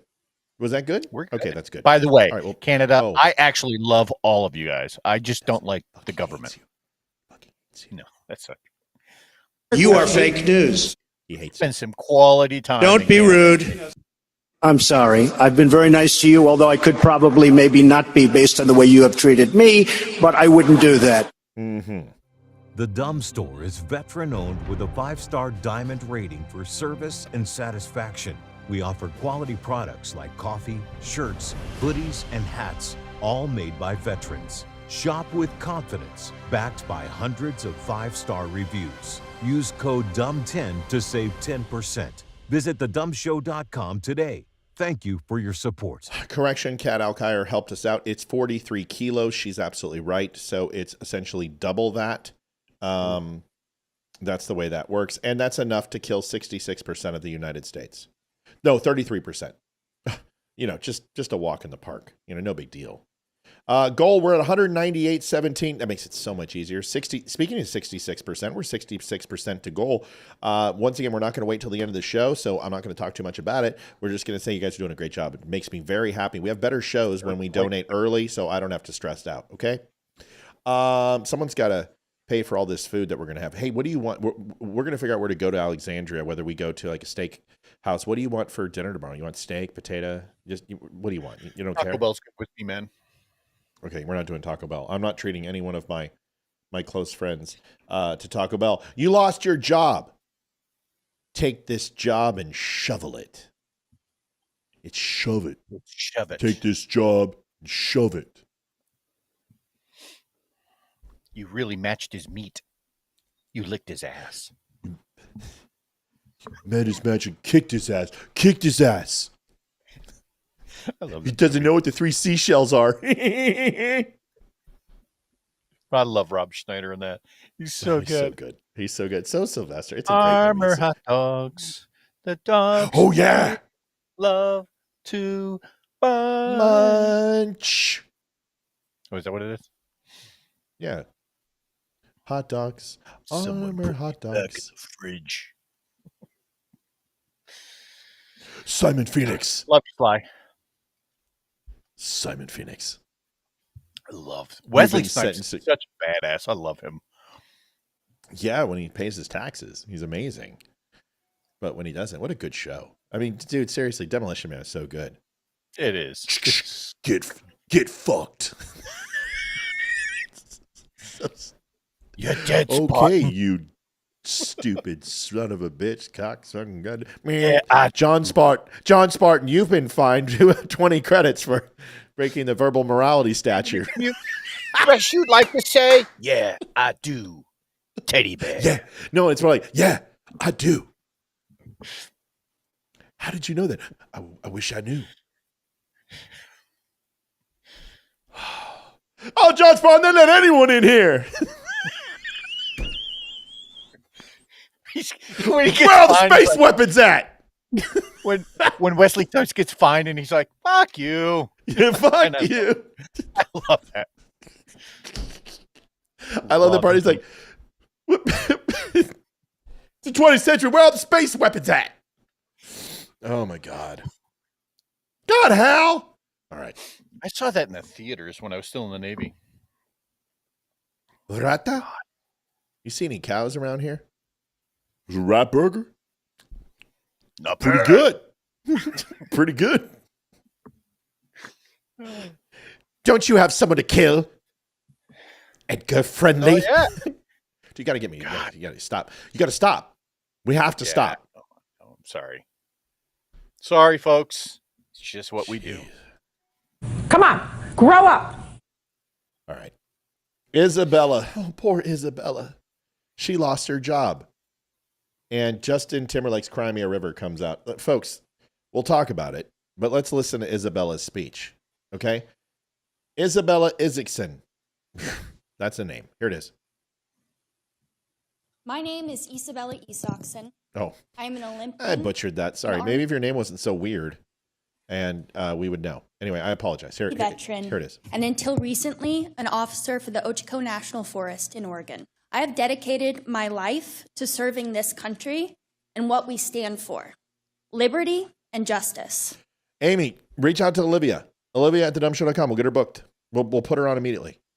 That's the country I signed up to represent as an Olympic athlete, to protect as a soldier, and to serve as a U.S. Forest Service officer. Like the thousands of other federal workers, I was recently fired from my position due to an alleged failure to perform and a determination that my continued service was not in the public's interest. From May to October of 2024, I worked all but 2 days during one of the nation's most intense fire seasons. I sacrificed sleep, personal time, and holidays to ensure the public had timely, accurate, and life-saving information. Mm-hmm. I poured everything I had into my job because I knew what was at stake. Lives, homes, and the future of the... Keith Baker, Pole Dance Leeroy, $51.99. Thank you, Keith. Thank you, Keith. We're going to have to do something like that. Karen Vera says, what kind of kids eat Harmer hot dogs? Fat kids, skinny kids, kids who climb on rocks, tough kids, even kids with chicken pox. Love hot dogs, Armor hot dogs. The dogs kids love to. It's munch. Because they don't say eat. And I don't know why, but when they're singing it, Sandra Bullock screwed up. I swear to God, they said bite. But who knows? You know what? We should, it doesn't matter. Places we love. But my story is not unique. Nationwide, thousands of federal workers who were illegally fired make the same sacrifices to get the job done. We have given our all. I have given my all, time and time again for my country. All restaurants are Taco Bell? No fucking way. Where is the justice in what is happening to civil servants nationwide? Now is the time. Oh, holy shoot. Catherine Sidman donated $10.80. Your contribution keeps us going. Ethan, that's what we tell them. But that's okay, hon. You're doing a great job. That's okay. We're going to read it anyway. Your contribution keeps us going as self-funded platform. We rely entirely on your generosity. Thanks for your donation so much, Matt. Ethan, you're doing an awesome job, buddy. You're killing it, buddy. Keep it going. $260.96. Here's the rest of her sob story. I'm for all Americans across every state and political party. I know it's bite, but they don't sound like they say bite. Go listen to it again when she's in the front seat with the guy that starred with her in Miss Congeniality, the Hispanic guy. And when they're singing it in the car with John Spartan, it sounds like they said munch. Just listen to it. Please trust. All right? Thanks. To speak up for the kind of country we want to be. The country I signed up to protect and serve, where we work towards liberty and justice for all. All right, we're going to talk about that in a second, but first we have to fix this. We have to. Here it is. Here's that classic you've all been waiting for. The #1 request of the day. Armor hot dog. Kids eat Armor hot dog. Oh, wow. This is my fave. Kids who climb on rocks. Top kids, sissy kids. Even kids with chicken pox love hot dogs. Armor hot dogs. Hey, listen. The dogs kids love to bite. It's bite. It is bite. Well, I can be wrong. That's like 3 times in 4 years. Cut me some slack. What do you want from me? I'm good with it. Whatever. Munch, bite. Isabella Isaacson. His car turned into cannoli. Yeah. Sorry. It's okay. You're right. Would you like to say something to Isabella Isaacson? Isaacson? No. I'll say it. Here's the thing. I've been in retail. I've had 36,000 employees under me at any given time working in retail combined. And I will tell you, out of those 36,000, I have probably fired 300 people in my life. It sucks. It's not fun. It's a part of the job. And I will tell you, less is more when you fire somebody. This is what it is. We regret to inform you that your job and your services are no longer needed. Here is the human resources number. We appreciate your time and service, and we wish you the very, very best. That is how I fired people. Then this is what happens. If you have any questions, this HR number will be able to help you. And if there's any general questions I can answer, please go ahead. What's my severance? You're going to have to contact HR. That's what the number is provided for. What was I fired for? You're going to have to contact HR. What did I do wrong? You're going to have to contact HR. Where can I pick up my stuff? You're going to have to contact HR. What happens to my insurance? You're going to have to contact HR. And I was always brought in on the firings because that is exactly the way it went. And inside it hurts and it doesn't feel good and it sucks. But most of the time that you got fired, you earned it. Okay? I'm sorry. You earned it. I never fired anybody for downsizing. And the 30 managers that I was in charge of in Hollywood Video, that when we went bankrupt, I found them all jobs. I reached out to multiple contacts at Best Buy, Circuit City, GameStop, talked to the DMs, and I got every one of my managers jobs. But most of the time, out of the other 270, you earned it. And I did not lose an ounce of sleep over you losing your job. I am very sorry that you lost your job. It sucks. It sucks. Yeah. No, quite oftentimes that ranks up there with some of the worst days of somebody's life normally. Especially if you really liked what you do, which, you know, generally if you're slacking off at work, you probably did like it. I've had to fire quite a few people and it always sucks. Because nobody ever wants to be the bad guy. Unfortunately, when you fall into managerial type positions, sometimes that's what you have to get. That's what you do because that's what you get paid to do. Sometimes you got to be that bad guy. You got to do what you got to do, you know? Yeah. I listen, I understand people are upset that you're getting fired, but this shit happens, man.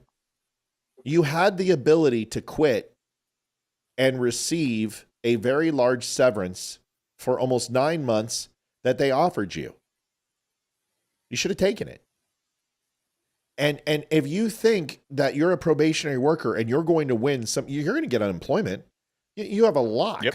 You're definitely going to have unemployment. They're not even going to fight that. But if you think you're going to file a lawsuit against the U.S. government and win for unemployment, you serve at the pleasure. That is the way federal work is. I've worked for the federal government. I've contracted for the federal government. I've contracted for intel agencies. I've lobbied in Washington. You are literally only as good as they think you are.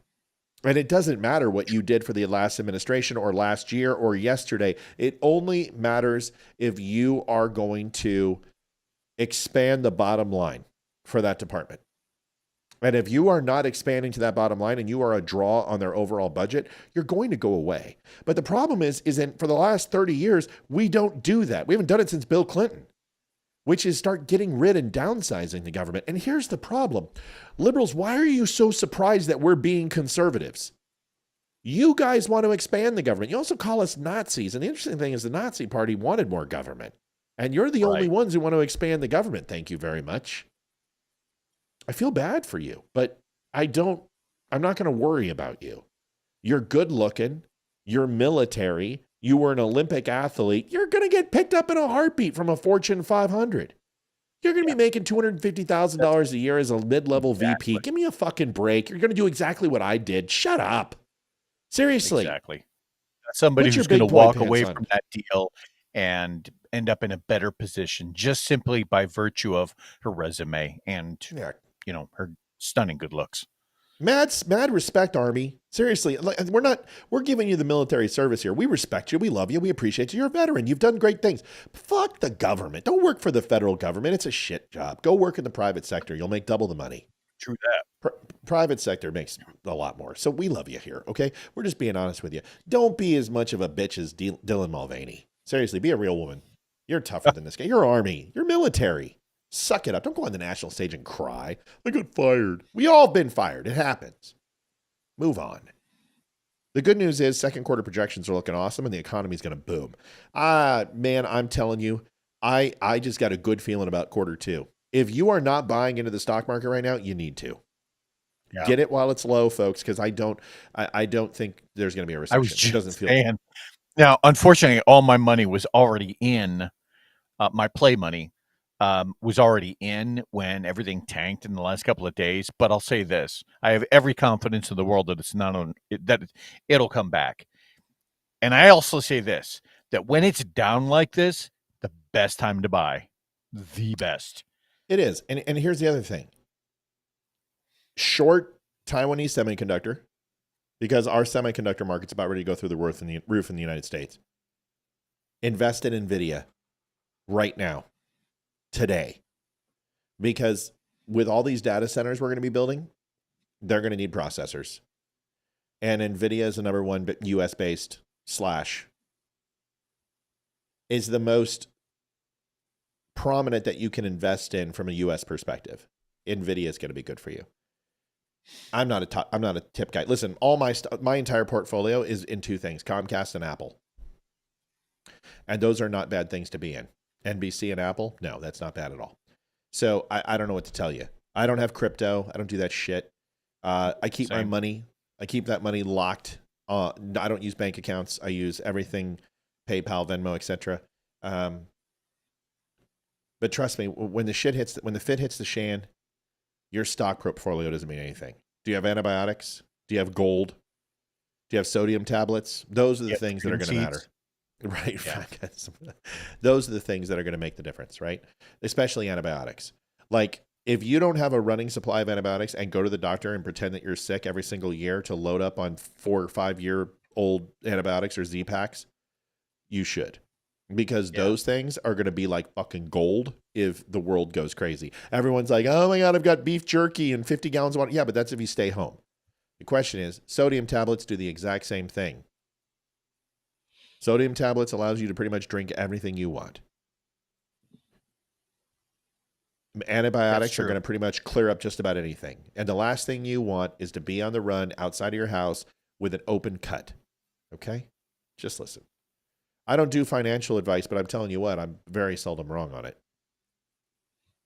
Okay? All right, good conversation. Yeah. NVIDIA. Next segment. Join WimKen.com, the social media platform built for free speech and true connection. No censorship, no algorithms controlling your feed, just genuine conversations and a commitment to protecting your rights. Sign up today at WimKen.com and take back your voice. Tell them Matt and the Dumb Show sent you. Nothing wrong. Yeah, iodine's good too. Paracord. Get yourself 100 foot of paracord and you can build anything. I will build a 50-foot blind in the middle of the trees with 100 foot of paracord, and it will be the most secure thing in the world. I can build a pulley system. I can do fishing line. Paracord is the greatest thing in the world because basically you times all of it by 5. So 100 foot is 500 feet. And you can even go thinner than that. Paracord's amazing. Greatest shit in the world. Garlic's good. Yeah, garlic's good thing too. Good for the heart, good for the blood, good for seasoning. I saw a while ago, every now and then I catch a morning podcast, and I'm not going to say who it is, but they were advertising that there was an online pharmacy that was selling. I'm going to see if I can find that real quick. Online. What, selling antibiotics?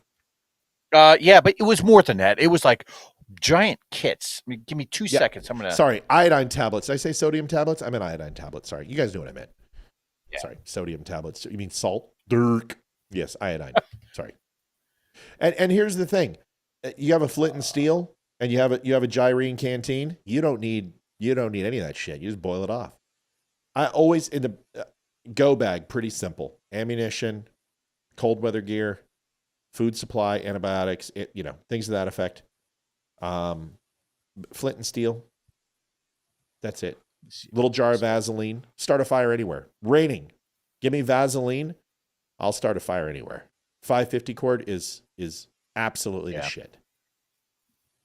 Water filtration kit. I don't need a water filtration kit because I'm not going to drink from a stagnant source. You're not going to get giardia from a stream. It depends on the stream, of course, but I'll boil it in any way, shape, or form, or iodine tablets, and I'll drink the shit out of it. But yeah, I mean, they've got all sorts of survival stuff, but that's a whole nother conversation. Leeroy, go. There, you can buy kits like this. One of them is called the Wellness Company, and they have like packs of various antibiotics or other medications that you can keep in your house for long storage. So something good to have. Here's the thing. Also, 2 copper bars and a 9-volt battery. Okay, 2 copper bars. We're talking thin copper wiring. 2 of those held at an L degree, 45-degree down angle with both your hands, and you cross over water. It's going to cross, and then hook one up to both the positive and negative of a 9-volt battery and touch it to anything. You're going to start a fire. There's so many. Listen, survival training. I love that shit. That is one of the things I really don't talk about with y'all, but I used to love just going out in the middle of nowhere and just living. Same. And I'd Rambo it. I'm not kidding. I'd bring a knife and I'd totally do that. I watched that TV show alone. I got Matt watching that show at one point. You did, and I loved it. I swear to God, I could go on that show and just be okay. I could be okay. Leeroy and I would go and just wreck that place. I mean, seriously, when they did the team up pair, I promise you we would win. Yeah. I give you, they had SEALs go on in force regard. Everyone did the wrong thing. Everyone did the wrong thing. Not one person assessed their surroundings. Not one. I watched that show for 6 seasons. Nobody mapped out their surroundings. Nobody knew what was around them. And I'm like, what the fuck are you guys doing? I noticed that. And then everyone had to move their base. I'm like, what the fuck are you doing? You had to build it all. You wasted all that energy, burned all those calories, and then you had to move it in 3 days because there was no wildlife or there was no fire, no fuel. It wasn't dry enough. Or you put it in the middle of a freaking hunting trail, but unfortunately it's a predation trail. I'm just like, what are you guys doing? Listen, haven't you watched Survivor, man? Or you set up camp, you know? You got to, and you got to map it out. Listen, and don't watch Bear Grylls. Bear Grylls doesn't know shit. Yes, British SAS, he's kind of a badass, but nobody would do anything that he does. Les Stroud is fantastic to watch. Les is very down to earth. Les survives, okay? And he does it well, and he's smart, and he conserves calories. He knows what he's doing. And everything that he does is built up to exfil. And that's what you should be doing. You shouldn't be building up to stay. You should be building up to exfil and get the hell out of there and get off your X. Anyway. Get off the It's a whole other conversation. Remember how the SEAL was doing so well on Survivor? Yeah, but the thing is that most team guys, they learn that in secondary education. Most team guys don't go through they go through SEER training. They go through a basic survival training. But a lot of those guys, you stick them in the Canadian forest, they'll be out in 3 days.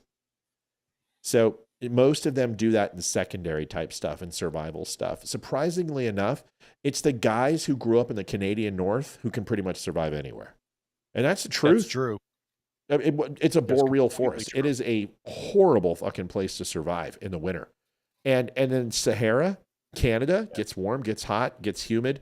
There's a lot of things that teaches you a lot about Canada. But if you look at some of the most inhospitable places in the world, anything north of the 32nd parallel is going to be Canadian style living. So if you can do that, you can live in about 66% of the world. Then you go into the equator climates, and honestly, that's easy. Don't move during the day and collect water every minute. Food, don't worry about food. Food costs calories to burn in that environment. Just get water, whatever it takes. Create distilleries, trap it, get condensation off leaves if there are any. If you don't have it, get it off the rocks. If you don't, dig for it. Whatever it takes, drink the blood of the animals you kill. Whatever it takes, get hydration. That's equator living. And cold weather is just build yourself a snow cave and hunker down. That's it. Okay. Fair. Adam Schiff. Oh. Yeah, dehydrated food is not always good without water. Tracy's absolutely right. It's very high in salt, and it dehydrates you, and it takes more water to go ahead and burn it than it is good for you. What you eat in a survival situation is just as important as eating in a survival situation. Okay. Adam Schiff. Sorry, buddy. Is the government shutting down? First, let's go to Jasmine Crockett. Oh, God. Thug number 1 on the list. Here she is. Listen. In my opinion, if we're shut down, you can't be fired. And what does that mean? It does mean that people will not be paid, but it does mean that they will get their back pay. So hopefully we can stop some of the bleeding. We just saw that the Department of Education laid off 50% of their workforce. So I don't really understand why anybody would say, oh, we got to take the high road.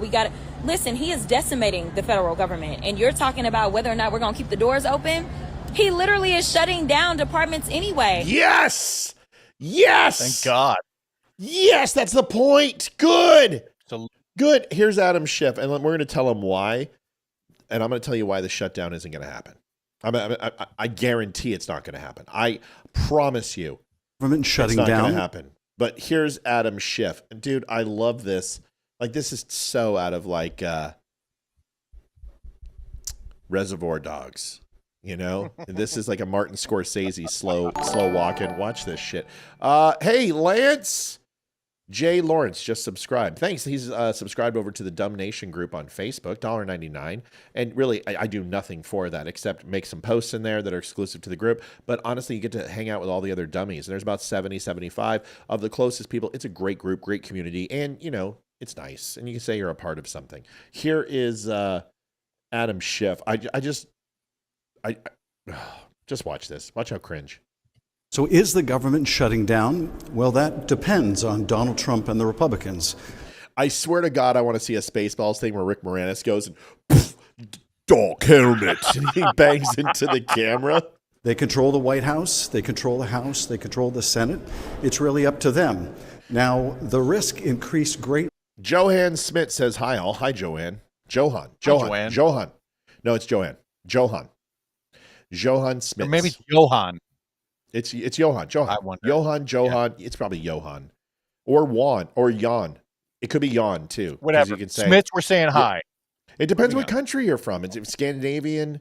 If you're, it just depends. But we're going to say Johan or Jan. Could be Jan. Just tell us. It doesn't matter. Smitty, hi. When Republicans decided to send a partisan continuing resolution to the Senate that lacked any Democratic support. Dude, you are so winded from walking 20 feet. So what is a continuing resolution or CR? Let me try to explain. So government funding runs out on Friday at midnight, and in a normal world, what would happen is Democrats and Republicans would pass what's called a clean continuing resolution, a clean CR. That would essentially put the government on autopilot with all of the same funding levels that we had for the last several months, for the next several months, until something can be worked out.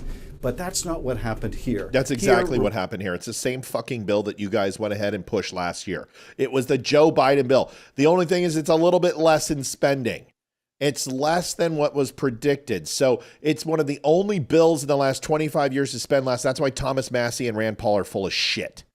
And that's why I called them both out on it. Republicans passed a partisan resolution that changed all kinds of funding levels and also stripped Congress of the ability to overturn the Trump tariffs that are wrecking our economy. Ah, no! Let the president do what he wants because he has a mandate. Ah, we're dying. NEM, it's a twister. It's a twister. Yeah, it's big. It's red with a white stripe, and it looks like a big Tylenol. What movie do you remember? Airplane. I picked one hell of a week to quit sniffing glue. So do you like that about gladiators? Yeah. Don't do ever this. seen the inside of a Turkish prison? I mean, have you ever seen a grown man naked? I like my coffee like my men. Black, yeah. Shovel can't say hang no anyhow. Somebody had to me, and I don't know who the hell it was. This is no more than 2 weeks ago. I have a buddy who's a pilot, and I work with him kind of during the day. And he pointed out that the lady that was talking jive. Yeah. That was June from Cleaver. Beaver. Yes, Yeah. June Cleaver. Fuck yes, it was June Cleaver. Say, excuse me, miss, I speak jive. Shama can't say hang no anyhow. Send me some slap, Jack.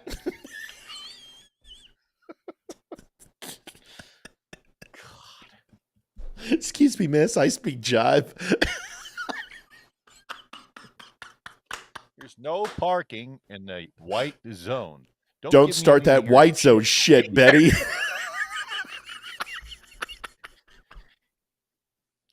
And meantime, he's trying to convince the other lady to get an abortion. It's really the only sensible option. And you're like, what the hell? Striker, striker, striker, striker, striker. Yeah. I love that movie. What's a man doing with a bobby pin? There's a sale at Penny's. Yeah, I love that. That guy was great. This is what we do, folks. Mayday, Mayday, Mayday. What's Mayday? Oh, God. Scene where Looks where like I quit the wrong week to stop popping methamphetamines.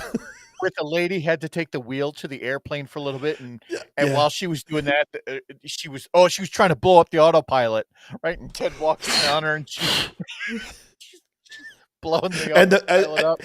And he's doing this. Listen, you tell your man to go ahead and take Rambus up and down the court for 60 minutes. You're Kareem Abdul-Jabbar. Screw you, Roger. kid. Whoever had the fish is going to suffer embolisms, gas, flatulence, that was Richard violently Graves. ill. The pilot. God, so good. Oh, God, All right. so good. Back What to are you Chippy not Chef. telling us, miss? There's asteroids that are going to be slamming up against the hull of the ship, creating a possible crack in a vacuum that could kill us all. They're not telling us everything, miss. What is it? We're also out of coffee. At some point, I would be happy to do this.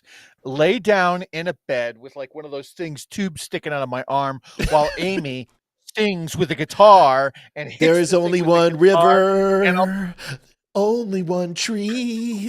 totally do that. RESPECT. Tell you what it means. I would totally do that. And the heart bouncing around. Roger. What's your vector? What's your Victor? What's your over, under? Clarence, huh? What? Huh? God. Roger. What? All right. Schiff. Enough of this Schiff. Still have your drinking problem?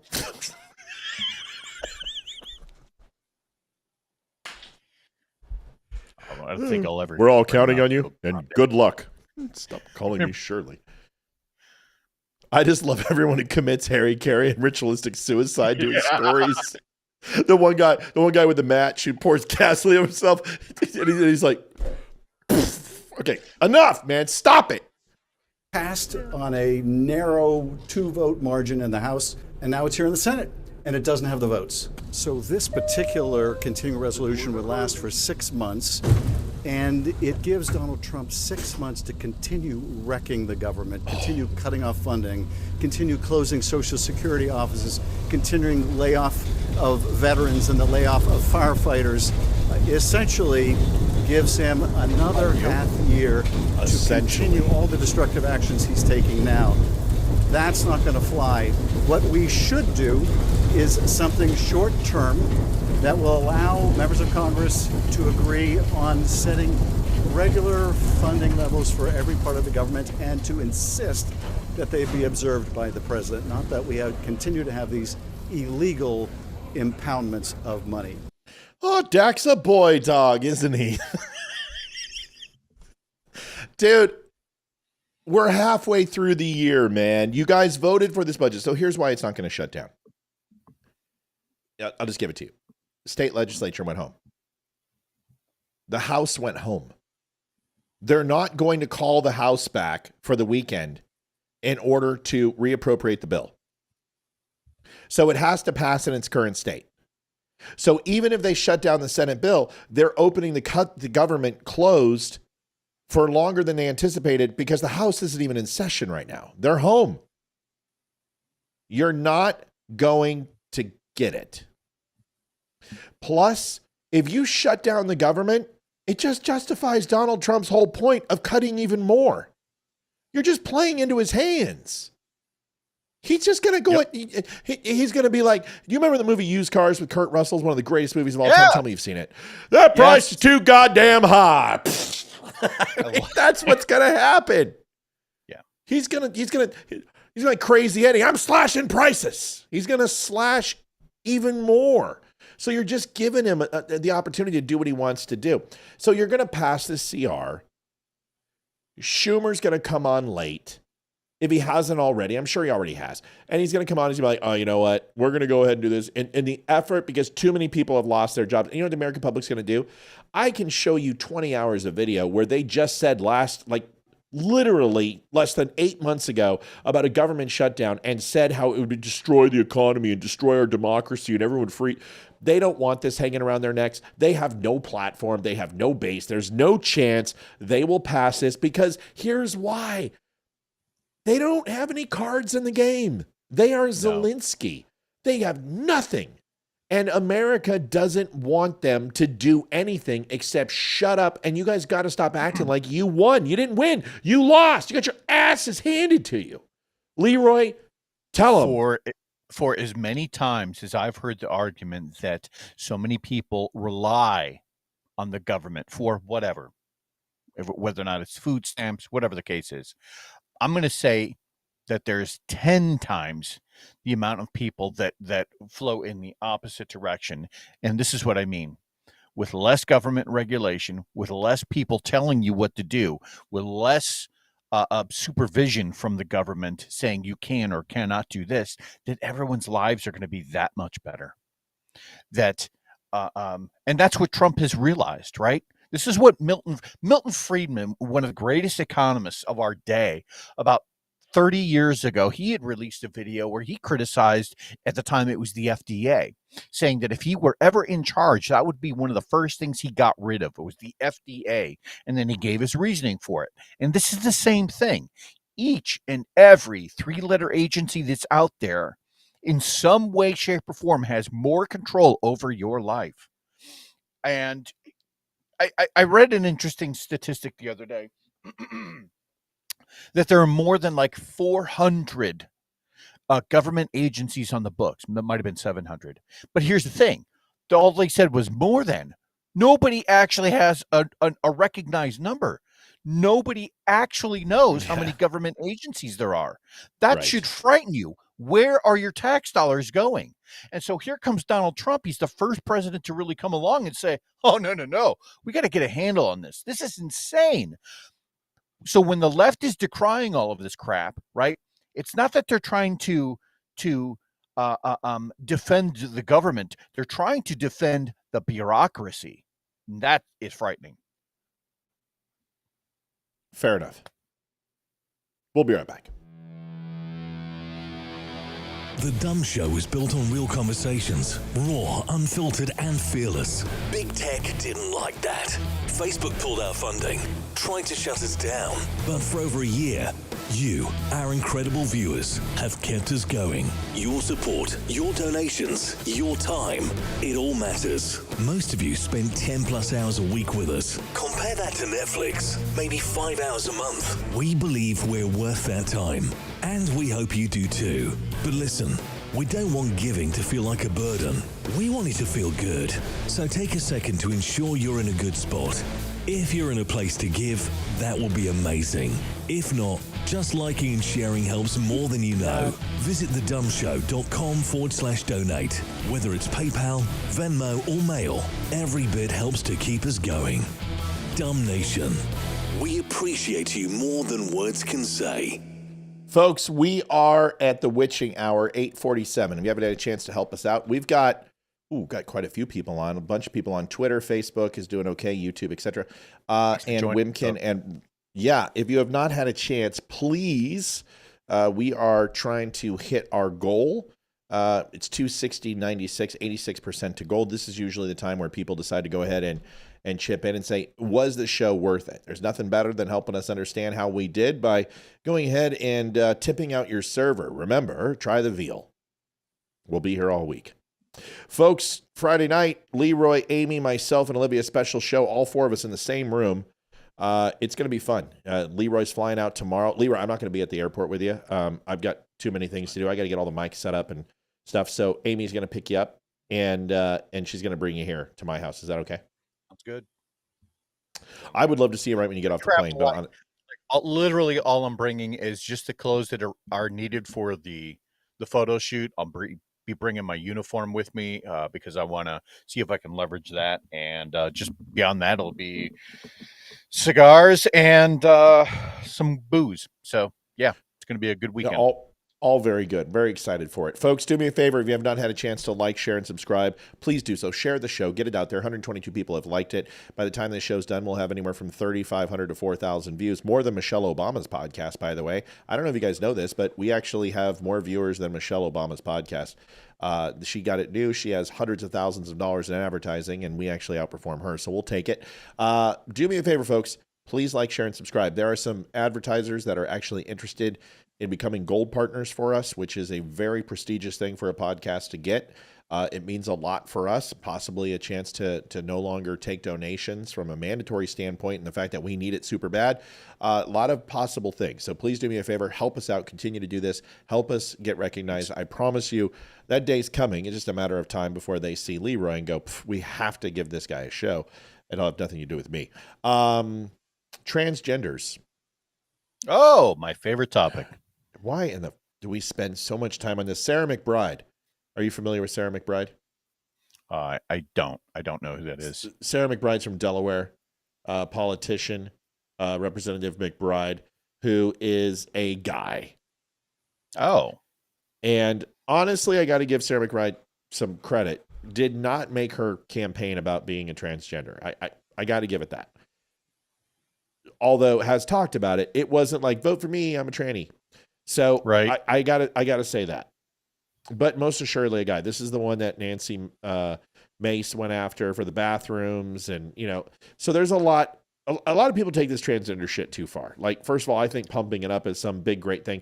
But the people who attack transgenders for no other reason than they just hate people who are trans, those people make me sick just as much as the people who push this down kids' throats around the world, right? Right. If you want to wear a dress, good for you. You can wear a dress. I'm not going to say that I've never worn female panties. That would be none of your business. I could be wearing them now. Maybe not. It's not really important. But here is what happened at a closed-door session. I want you to listen to this, man, because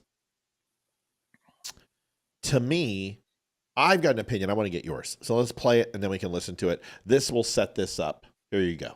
Recognize the representative from Delaware, Mr. McBride. Whoops.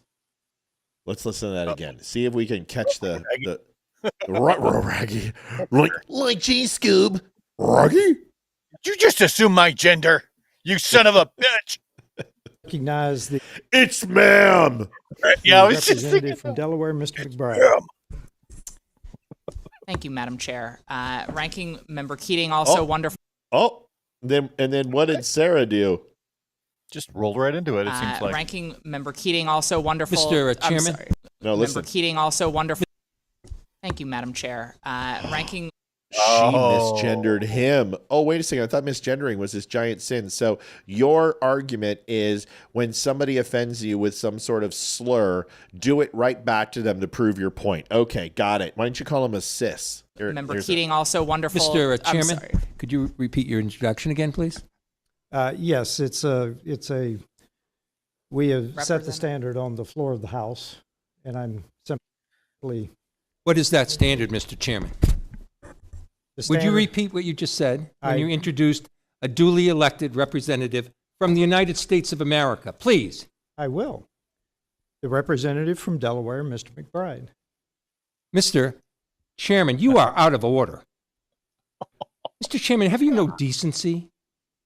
I've come to know you a little bit, but this is not decent. We will continue this. You will not continue it with me unless you introduce a duly elected representative the right way. This hearing is adjourned. Oh! Ladies and gentlemen, look at that! You can't see that. I'm on radio. The fans are standing up to them. The security guards are standing up to them. The peanut vendors are standing up to them. And by God, if I could get down there, I'd be standing up to them.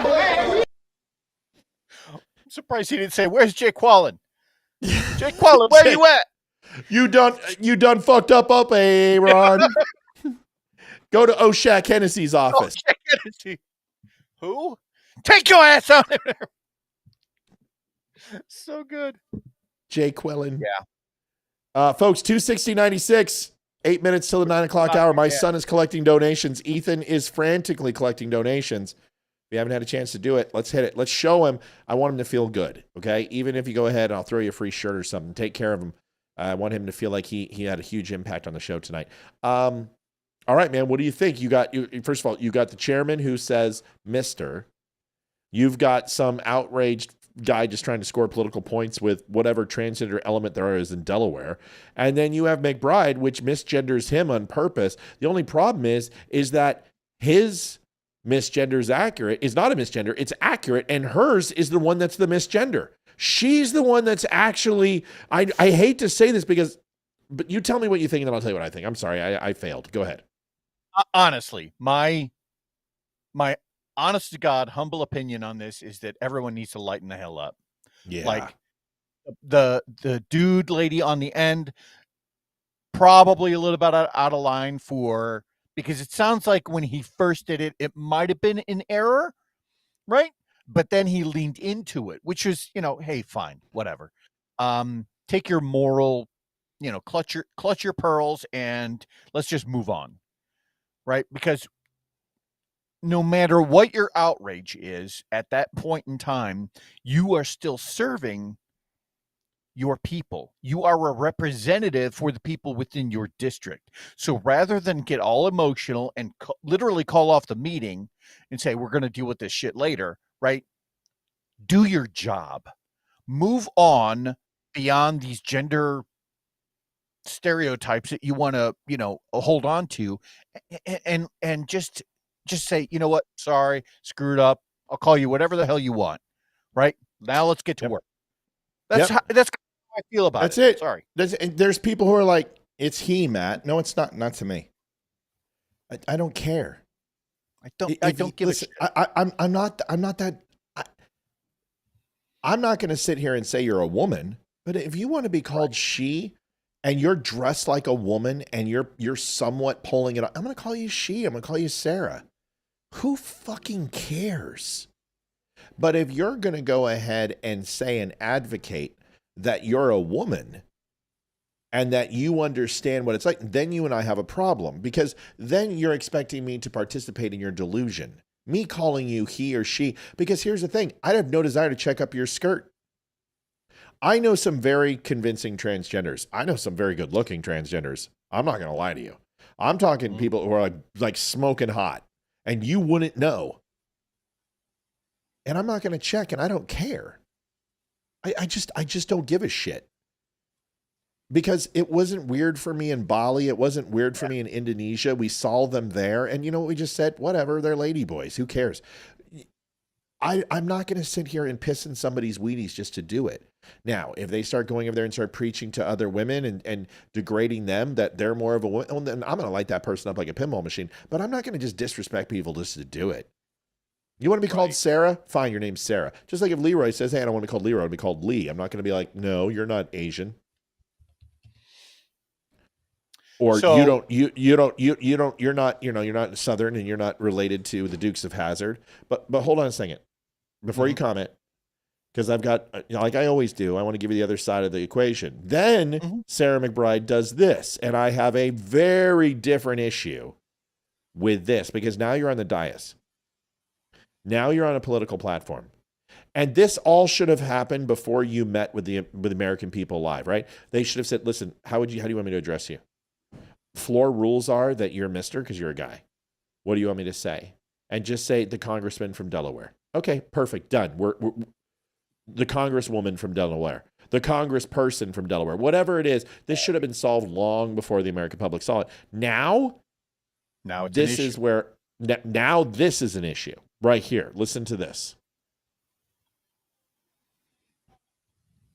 That Adam's apple is just massive. I'm just saying. Okay, here's the. I bet he lives. We will not take a lecture on decorum. We will not take a lecture on decorum from a party that incited an insurrection. I appear to live rent-free in the minds of some of my Republican colleagues. I wish that they would spend even a fraction of the time that they spend thinking about me, thinking about how to lower the costs for American families. I wish they would spend a fraction of the time that they spend thinking about me, figuring out how to make government actually work better, rather than making it work worse in order to prove that government can't work. They are obsessed with culture war issues. The Republican Party is obsessed with culture war issues. It is weird and it is bizarre. And the American people deserve serious legislators, serious elected officials who are focused on bringing people together to deliver real results for the American people, not to play games and not to engage in schoolyard taunts. You done fucked up now, dude, because you just lost me. You had me. Then you went ahead and said madam to him, and you just went ahead and just committed an atrocity that you said was such a big deal. So you had me for like 4 seconds. Then you called him madam and you fucked up. Then you go on stage and you start gaslighting people and saying culture wars are Republicans' thing. I've defended him in the past. And the reason I have is because I just think it's so stupid and trivial. Not anymore. Now you've made it about your dick. And that's on you. Because all you had to do was still keep rising above. Because you had done a fairly good job. Your message was on point. You handled yourself with decorum. You didn't rise to the bait. Now you have literally washed yourselves in the culture war. Leroy, I want to get your thoughts. Technically, when we're talking about the terms Mr. and Mrs., that is known as a surname, right? Right. And we have to get to a point in society where maybe there's some level of recognition for a surname that is not necessarily attached to your gender so much as your personality, so long as you're trying to rock it. Like that dude, obviously with the long hair and the skirt, to Matt's point, he didn't come out in a full-on beard, right? Looking like, Grizzly Adams, but expect to be called ma'am, right? He went the extra effort to, shave and dress it up. So fine, I will honor that end of it so long as you put the effort in. But to come out after the fact and then talk about trying to make the government work better, when in fact everyone knows that the more complex the government gets, the more money you inject into it, and the bigger it gets more bloated. There's far more red tape. And where she is talking about trying to make it work better, one of the great things about simplicity is that it's usually the simple things that do work better, right? You can come up with 1,000 different ways to do something, but oftentimes a round wheel rolling down the road works best. And this country was founded on the idea of a smaller government. Why you want to grow that and less efficient for people is something that I will never understand. It's well said. And listen, there's people who are like, I don't think you're listening to what I'm saying. I'm not saying that's a woman. I'm not saying that is a person who has an opinion on woman and womanly things. What I'm saying real important is, message here. Hold on. Sorry. I always try to help people. Hold on. What I'm saying is that as far as a name, I was raised that if someone says, call me by this name, you call them by that name. I always start off with sir or ma'am. And when someone says, call me Bob instead of sir, then you have permission to use their first name. Yep. When somebody asks me to call them a name, I'm going to call them a name. And if someone wants to be called Sarah, I'm going to call them Sarah. And I don't care.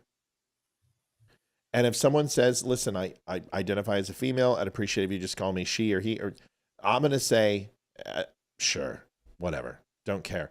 But I'm not going to say that because you say I can't assume your gender. And when I don't know you and I call you ma'am or sir and you get all pissed off at me, it's the dumbest thing ever. All it's doing is making me not want to talk to you more. Like, I don't want to have a part in your psychosis. So if we introduce ourselves and you say he, okay, cool, I'll do that for you. Whatever. Because it's just polite. It's just polite. It's just what the way our parents raised us. But if you want me to be a part of your delusion and start saying you're a woman and wanting to date you and then calling me a bigot when I don't because somehow I'm a homophobe, you're a dude. And Sarah McBride has done a fairly good job in the last year and 2 months of not making about her being a dude. Everyone's like, she used the bathroom. Actually, she doesn't. She used the bathroom that's assigned by gender. And even though she wanted to use the women's bathroom, she went ahead and said, I'll follow the rules and laws of the legislation. And she did. So I'm not going to, or he did. I'm not going to, but I'm not going to sit here and play the fucking pronoun game. You want me, Matt, it's say he. You know what? I've say he and she. I don't have time to sit here and curb and play this stupid game. This is liberal shit. Yeah. This is what liberals do. Who fucking cares? And you're not going to curb. It's like with the upside down flag. And now that liberals are doing it, you guys are all flipping out. You guys had your flags upside down for 4 fucking years. And I told you how stupid it was. Mm-hmm. This whole thing, you're playing the liberals' game. This is what they want you to do. They want us to turn against each other because, oh no, Matt, it's she. It's no, it's he. No, it's they. It's them. I don't care. Now, Leeroy wants to talk to you about transgender separation policy in the Navy. After he says what he's going to say, go ahead. Oh, I was just going to say, all this is to say that when you're trying to get work done, when you are representing the people, right, rather than waste a bunch of time, inflame a bunch of, fragile egos, let's just move beyond all of that bullshit. And if Matt wanted me to call him Mrs. or whatever, fine, let's just fucking do that. But it's not like, don't get this wrong, folks. We're not saying this and then behind the scenes, we're going to say, hey, you want to go hang around at the bar later? No, obviously not. I don't agree with you. I'm not going to hang around you. I disagree with your lifestyle changes, right? And we're probably never going to be friends, right? We can be friendly for the sake of work, for the sake of getting shit done to better our constituencies. But I'm not going to get into this debate on a public forum, right? In front of all of these people who could effectively shut down the government when I've got people that are depending on, on me being a good politician. That's all I'm saying. Right. Beyond that, I don't care. I don't give a shit. This is so stupid. This is just stupid. That's all it is. It's what they want. This is the conversation they want. Someone ban Rosemary. It's ROSE space Mary. That's great. I didn't see that one. No, it's okay. They're fishing. I just listen, folks. We've got so much more important things to do. We have so many more important things to do. I'm not going to sit here and do this. Honestly, you should use people's first names when you're talking about them. You know what I mean? Use their first names. When my kids are saying she with my, you mean your mother? Once you know somebody, use their first name, and then you don't have to do it. When I talk about Leeroy, I don't say he. When I talk about Amy, I don't say her. Right. This is just, it's trivial, stupid crap is all I'm saying. Really. Just leave this shit out of politics and do your job. Levi, tell me about the Navy releasing transgender separations. Yeah, so this just came out today, actually, and this is a big, big deal. For everyone who is aware of it, right? Both Matt and I have some former Navy service, so this is something that we care about, right? I read a statistic once that said that better than 90% of all goods and services are in fact transported by ship. And that's why we have a Navy, to protect that kind of thing. So for the Navy to come out with a updated transgender policy, now, and you knew that was going to happen just simply because of the administration. But in this case, the highlighted item here is that sailors who do not identify with their sex assigned at birth must either voluntarily separate by March 28th or they will be involuntarily separated. Okay? In other words, if you don't identify with your sex assigned at birth, you're being booted. You are exit military. Good. It's a selective service for a reason. Right. The Navy is, and that's exactly where I was headed with that. The Navy is one of those things, the military in general, where they're allowed to impose whatever the standards are, right, in order to uphold a strong enough military to fight and win a war, right? And for whatever those standards are, if they can kick you out because you have eczema, they can kick you out because you have an IQ under 83, if they can kick you out because you have sickle cell or whatever, the scoliosis, then this isn't any different. And I'm not saying that it is either morally right or wrong. It just is. And, for any sailors who happen to be watching this and maybe fall into this category, I'm sorry. I am sorry, but have a dick. Yeah. Listen, I don't want you on the boat. I don't want women on the boat. Sorry. I don't want women on the battlefield. I don't want you downrange. I don't want you outside of the wire. You want to support? Great. You want to be in an aircraft? Great. You want to be an AWACS? Great. You want to be an E2? Great. You want to be a fighter pilot? Wonderful. You want to be a drone pilot? Good. You want to be a tank commander? No fucking way. I'm sorry. I don't want to watch a woman cut open. Yeah. It's hard enough with your buddy to your right and to your left. But I'm telling you, every guy, every swinging dick in that unit, we are all Captain America wannabes. We are all alphas. And we see a woman go down, we're gonna take care of her.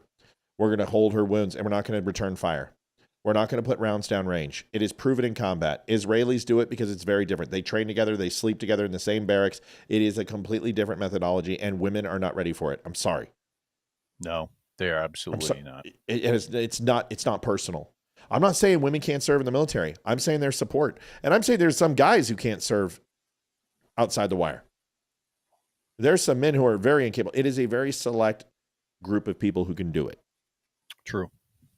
And I'm sorry. You may find one woman out of 100,000 that can carry a guy who's 250. But I've never seen one. I'm sorry. It's not personal.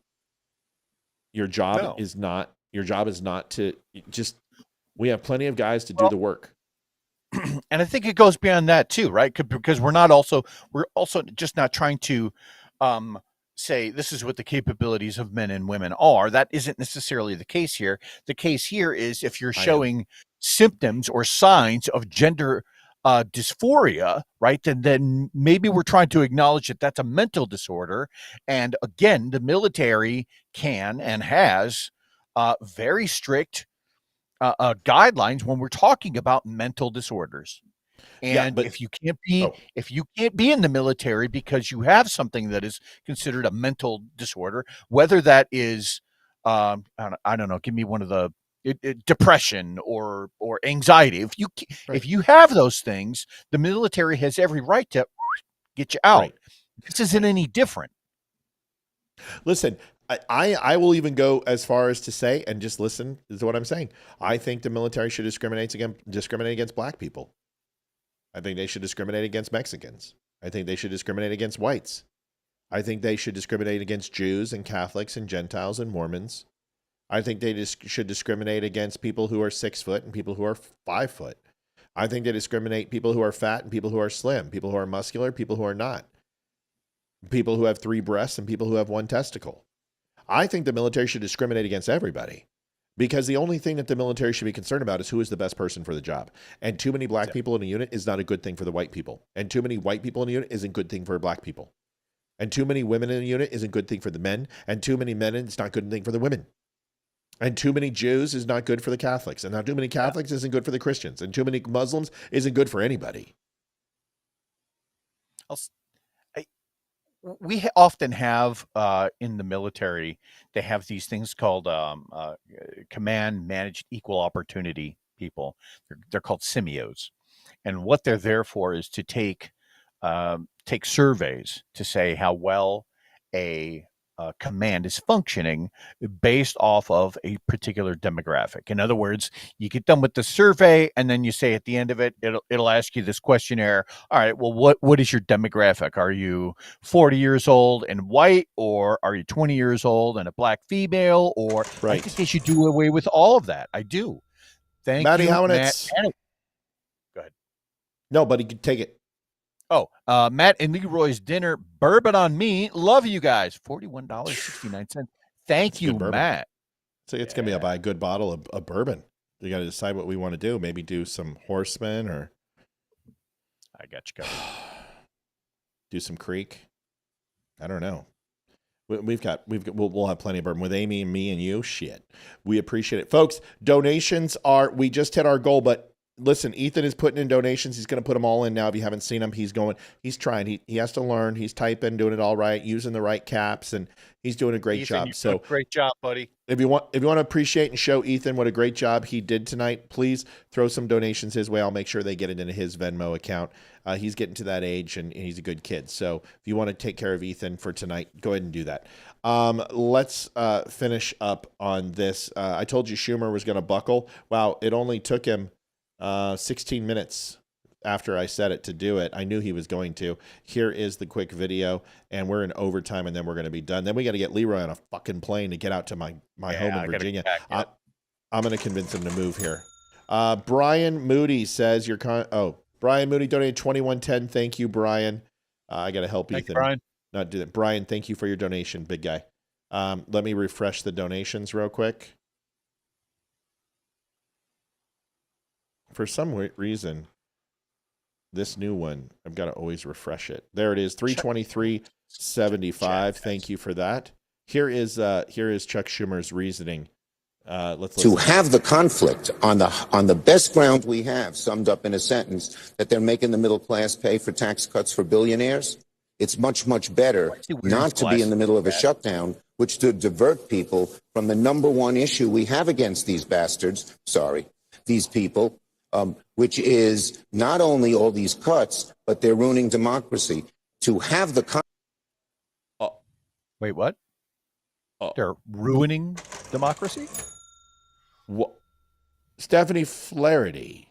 Love the show. Thanks, Ethan. Thank you, Stephanie. $20. Wait a second. Did he just say that we are unrecognized fathers in our lineage due to their societal stasis? I think it's exactly what he said. Did he just call us bastards? He said your mother and your father were not married when you was born. And we can't claim, due to not having patents of nobility, we're a bastard? We're an unclaimable son to a lord, to a ruler, to a duke? The decree has been foretold? Fuck you, dude. Do you understand what if you would have called someone a bastard in the 1700s, 1600s, what that would have happened? Dueling. You'd be dueling the gauntlet, whether it be pistols or swords at dawn, dude. You don't call people bastards. I mean, dude, that's like, listen, I don't want to use the C word, but that's like calling someone an unt in the United States. Because over in Europe, I mean, that word's used like shit. Like every other word in Europe is the C word. So everyone gets freaked out when I use it. And I'm like, guys, you should go to Australia. That word, I mean, I can't even tell you, man. Every time we did anything positive, gained a yard in rugby. Sorry, not a yard. Apologize. But gained a meter. It was, you effing unt. You know, hey, let's go get a whiskey in the locker room, you effing unt. Oh, you look like a hunt. I mean, it is, everything's. You just call me we're going over to my mom's. We're going over to our mom's house. You haven't met her, but she's a real unt. And you're just like, what? Yeah. How are you so? You say that in the United States. You don't call people bastards. What a prick. Yeah. First of all. Well, second of all, is because he's a politician. He should know better. Right? That's the big thing. Thank you, Bobby. For Ethan. Great job, kiddo. 3140 from Bobby. Thank you, Bobby. So Bobby, you're awesome. You know what? Here's what it comes down to. You can call me a bastard. Guess what? You're a spineless bitch because you didn't have the balls to shut down the government. You got owned yet again. You guys got nothing. So if I wish I was there because I would have screamed out there, yeah, but at least we have a backbone, you piece of. They're such. I can't stand these people anymore. I'm so done with this game. Dude, how many times have you seen Republicans say shutdowns are it's a Schumer shutdown? Now they're going, it's a Schumer shutdown. Oh no, it's a Johnson shutdown. And it's just like, dude, can we stop with this game? Either shut it down or shut up. We don't care. Nobody cares. I don't even think the people who would not get a paycheck would care. I think a lot of people want a month off. Honestly, it's a political thing more than anything else. What this would do is just give Democrats enough go-go juice, enough bullets in the gun to basically say, hey, look, Trump shut down the government and now it's a huge headline. Brenda Shepard donated $23 for you, Ethan. Good on you. Thank you so much, Brenda. We have to give him some money. Awesome. Yeah. Go ahead. Anyway, it's a political thing. It's not anything going to actually have any teeth because, as it was already noted in one of the prior videos, all of the government employees are going to get back pay. They are not hard up. Trust me. Sorry, had to shout something to Ethan.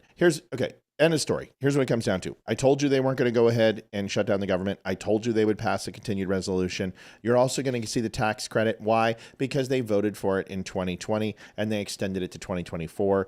Plus the tariffs. They're not going to vote any of the tariffs down. They're going to go ahead and do that because they didn't take away any of the tariffs on China. Democrats are full of shit. They know Trump policies work. If they wouldn't have touched the border, they probably would have had the presidency.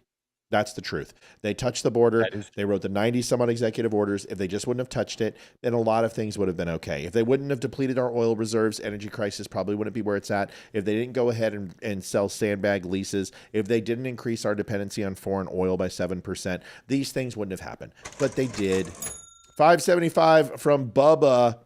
And he says, E. That's for Ethan. And Ethan is known as E. So that's very nice. Comes down to this. Democrats, you lost again. We're not tired of winning. We're going to continue to do it. Trump's a mandate. Trump's got everything he wants. All of his cabinet appointments, you couldn't even stop one except for Matt Gaetz, who was a sacrificial lamb. You guys literally couldn't win at bingo. It's pathetic. You're going to be so tired of winning. We're going to be winning all over. Matt, you're a really great host, Matt. Yeah, I know. The best host, really. Yeah. Other hosts, they're losers. Yeah. China. Folks, that's it for us tonight. Leroy, give us a 1 minute and we'll go from there. It's going to be a really, really great weekend again. I know what I hope to have happen. It's going to be one of these deals where we finally get to meet, right? We have a show. Hopefully it's outside and we'll all be sitting around, having a glass and just poking fun at each other for a little bit. I think that'll be really fun. In a second. We're going to have our photo shoot done. And it's going to be Thank really, you, really everybody, great. for the donations. You just interrupted Thanks. Leroy. Ethan, you did awesome, kid. Good on you. Come here. Yeah. He did So good. you get to meet Leroy tomorrow. Are you excited? Yeah. Awesome. Good on you, kid. Thank you, everybody. You I'm did great on the excited, too. donations. You pounded out. Also, Leroy, I know you're sharing a bathroom with me. 2 ground rules. Do not wreck my bathroom. That's my job. And also, I know it's very tempting, but do not use my shampoo for your hair. Oh, shit. That's fair. Kids talking mad fair. trash already. That's fair. But I'm probably going to leave hair on the soap. So, Jeez. Dude, that's my boy. Good luck. This is a brutal house, dude. It's a brutal house. Listen, here's what I'm excited about. Here's what I'm excited about. I think we know each other well enough to know how to handle each other's idiosyncrasies. Yeah. And the idiosyncratic rule of it's different over the phone with people is I just don't feel that. There's too many times you've talked me off a cliff that you understand how I operate and how I process, and you recognize the signs. And you know what signs I'm talking about. And I recognize yours. And it's just, I don't know, man. You're a brother to me. I love you and I appreciate you. I can't wait to see you. Can't wait to meet you. I can't wait to put my arms around you and say, ooh la la. You know, the feeling Dude, is mutual. Bro, this is one of those few times where when you like, finally run into somebody who had done a similar job, in our case, it's the same job.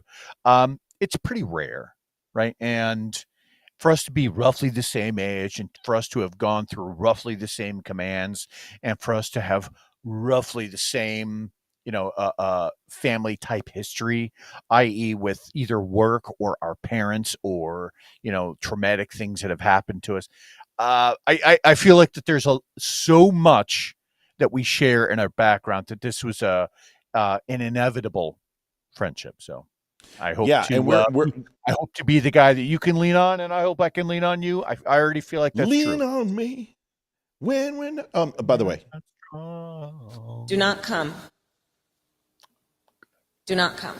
I'm going to come.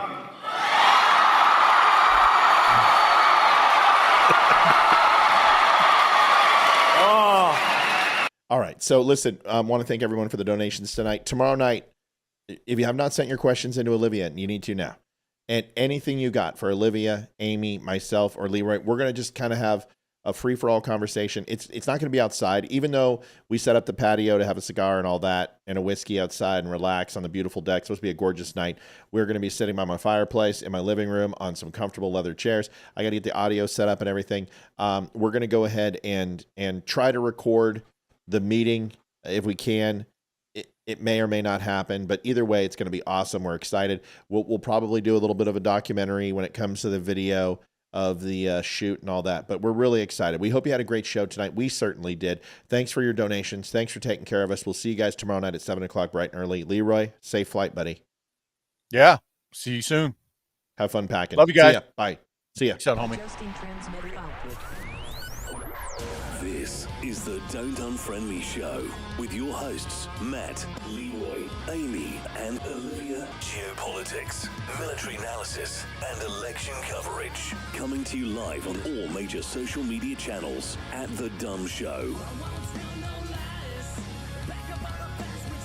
Honest, direct, unfiltered. We can agree, we can disagree. Just don't unfriend me.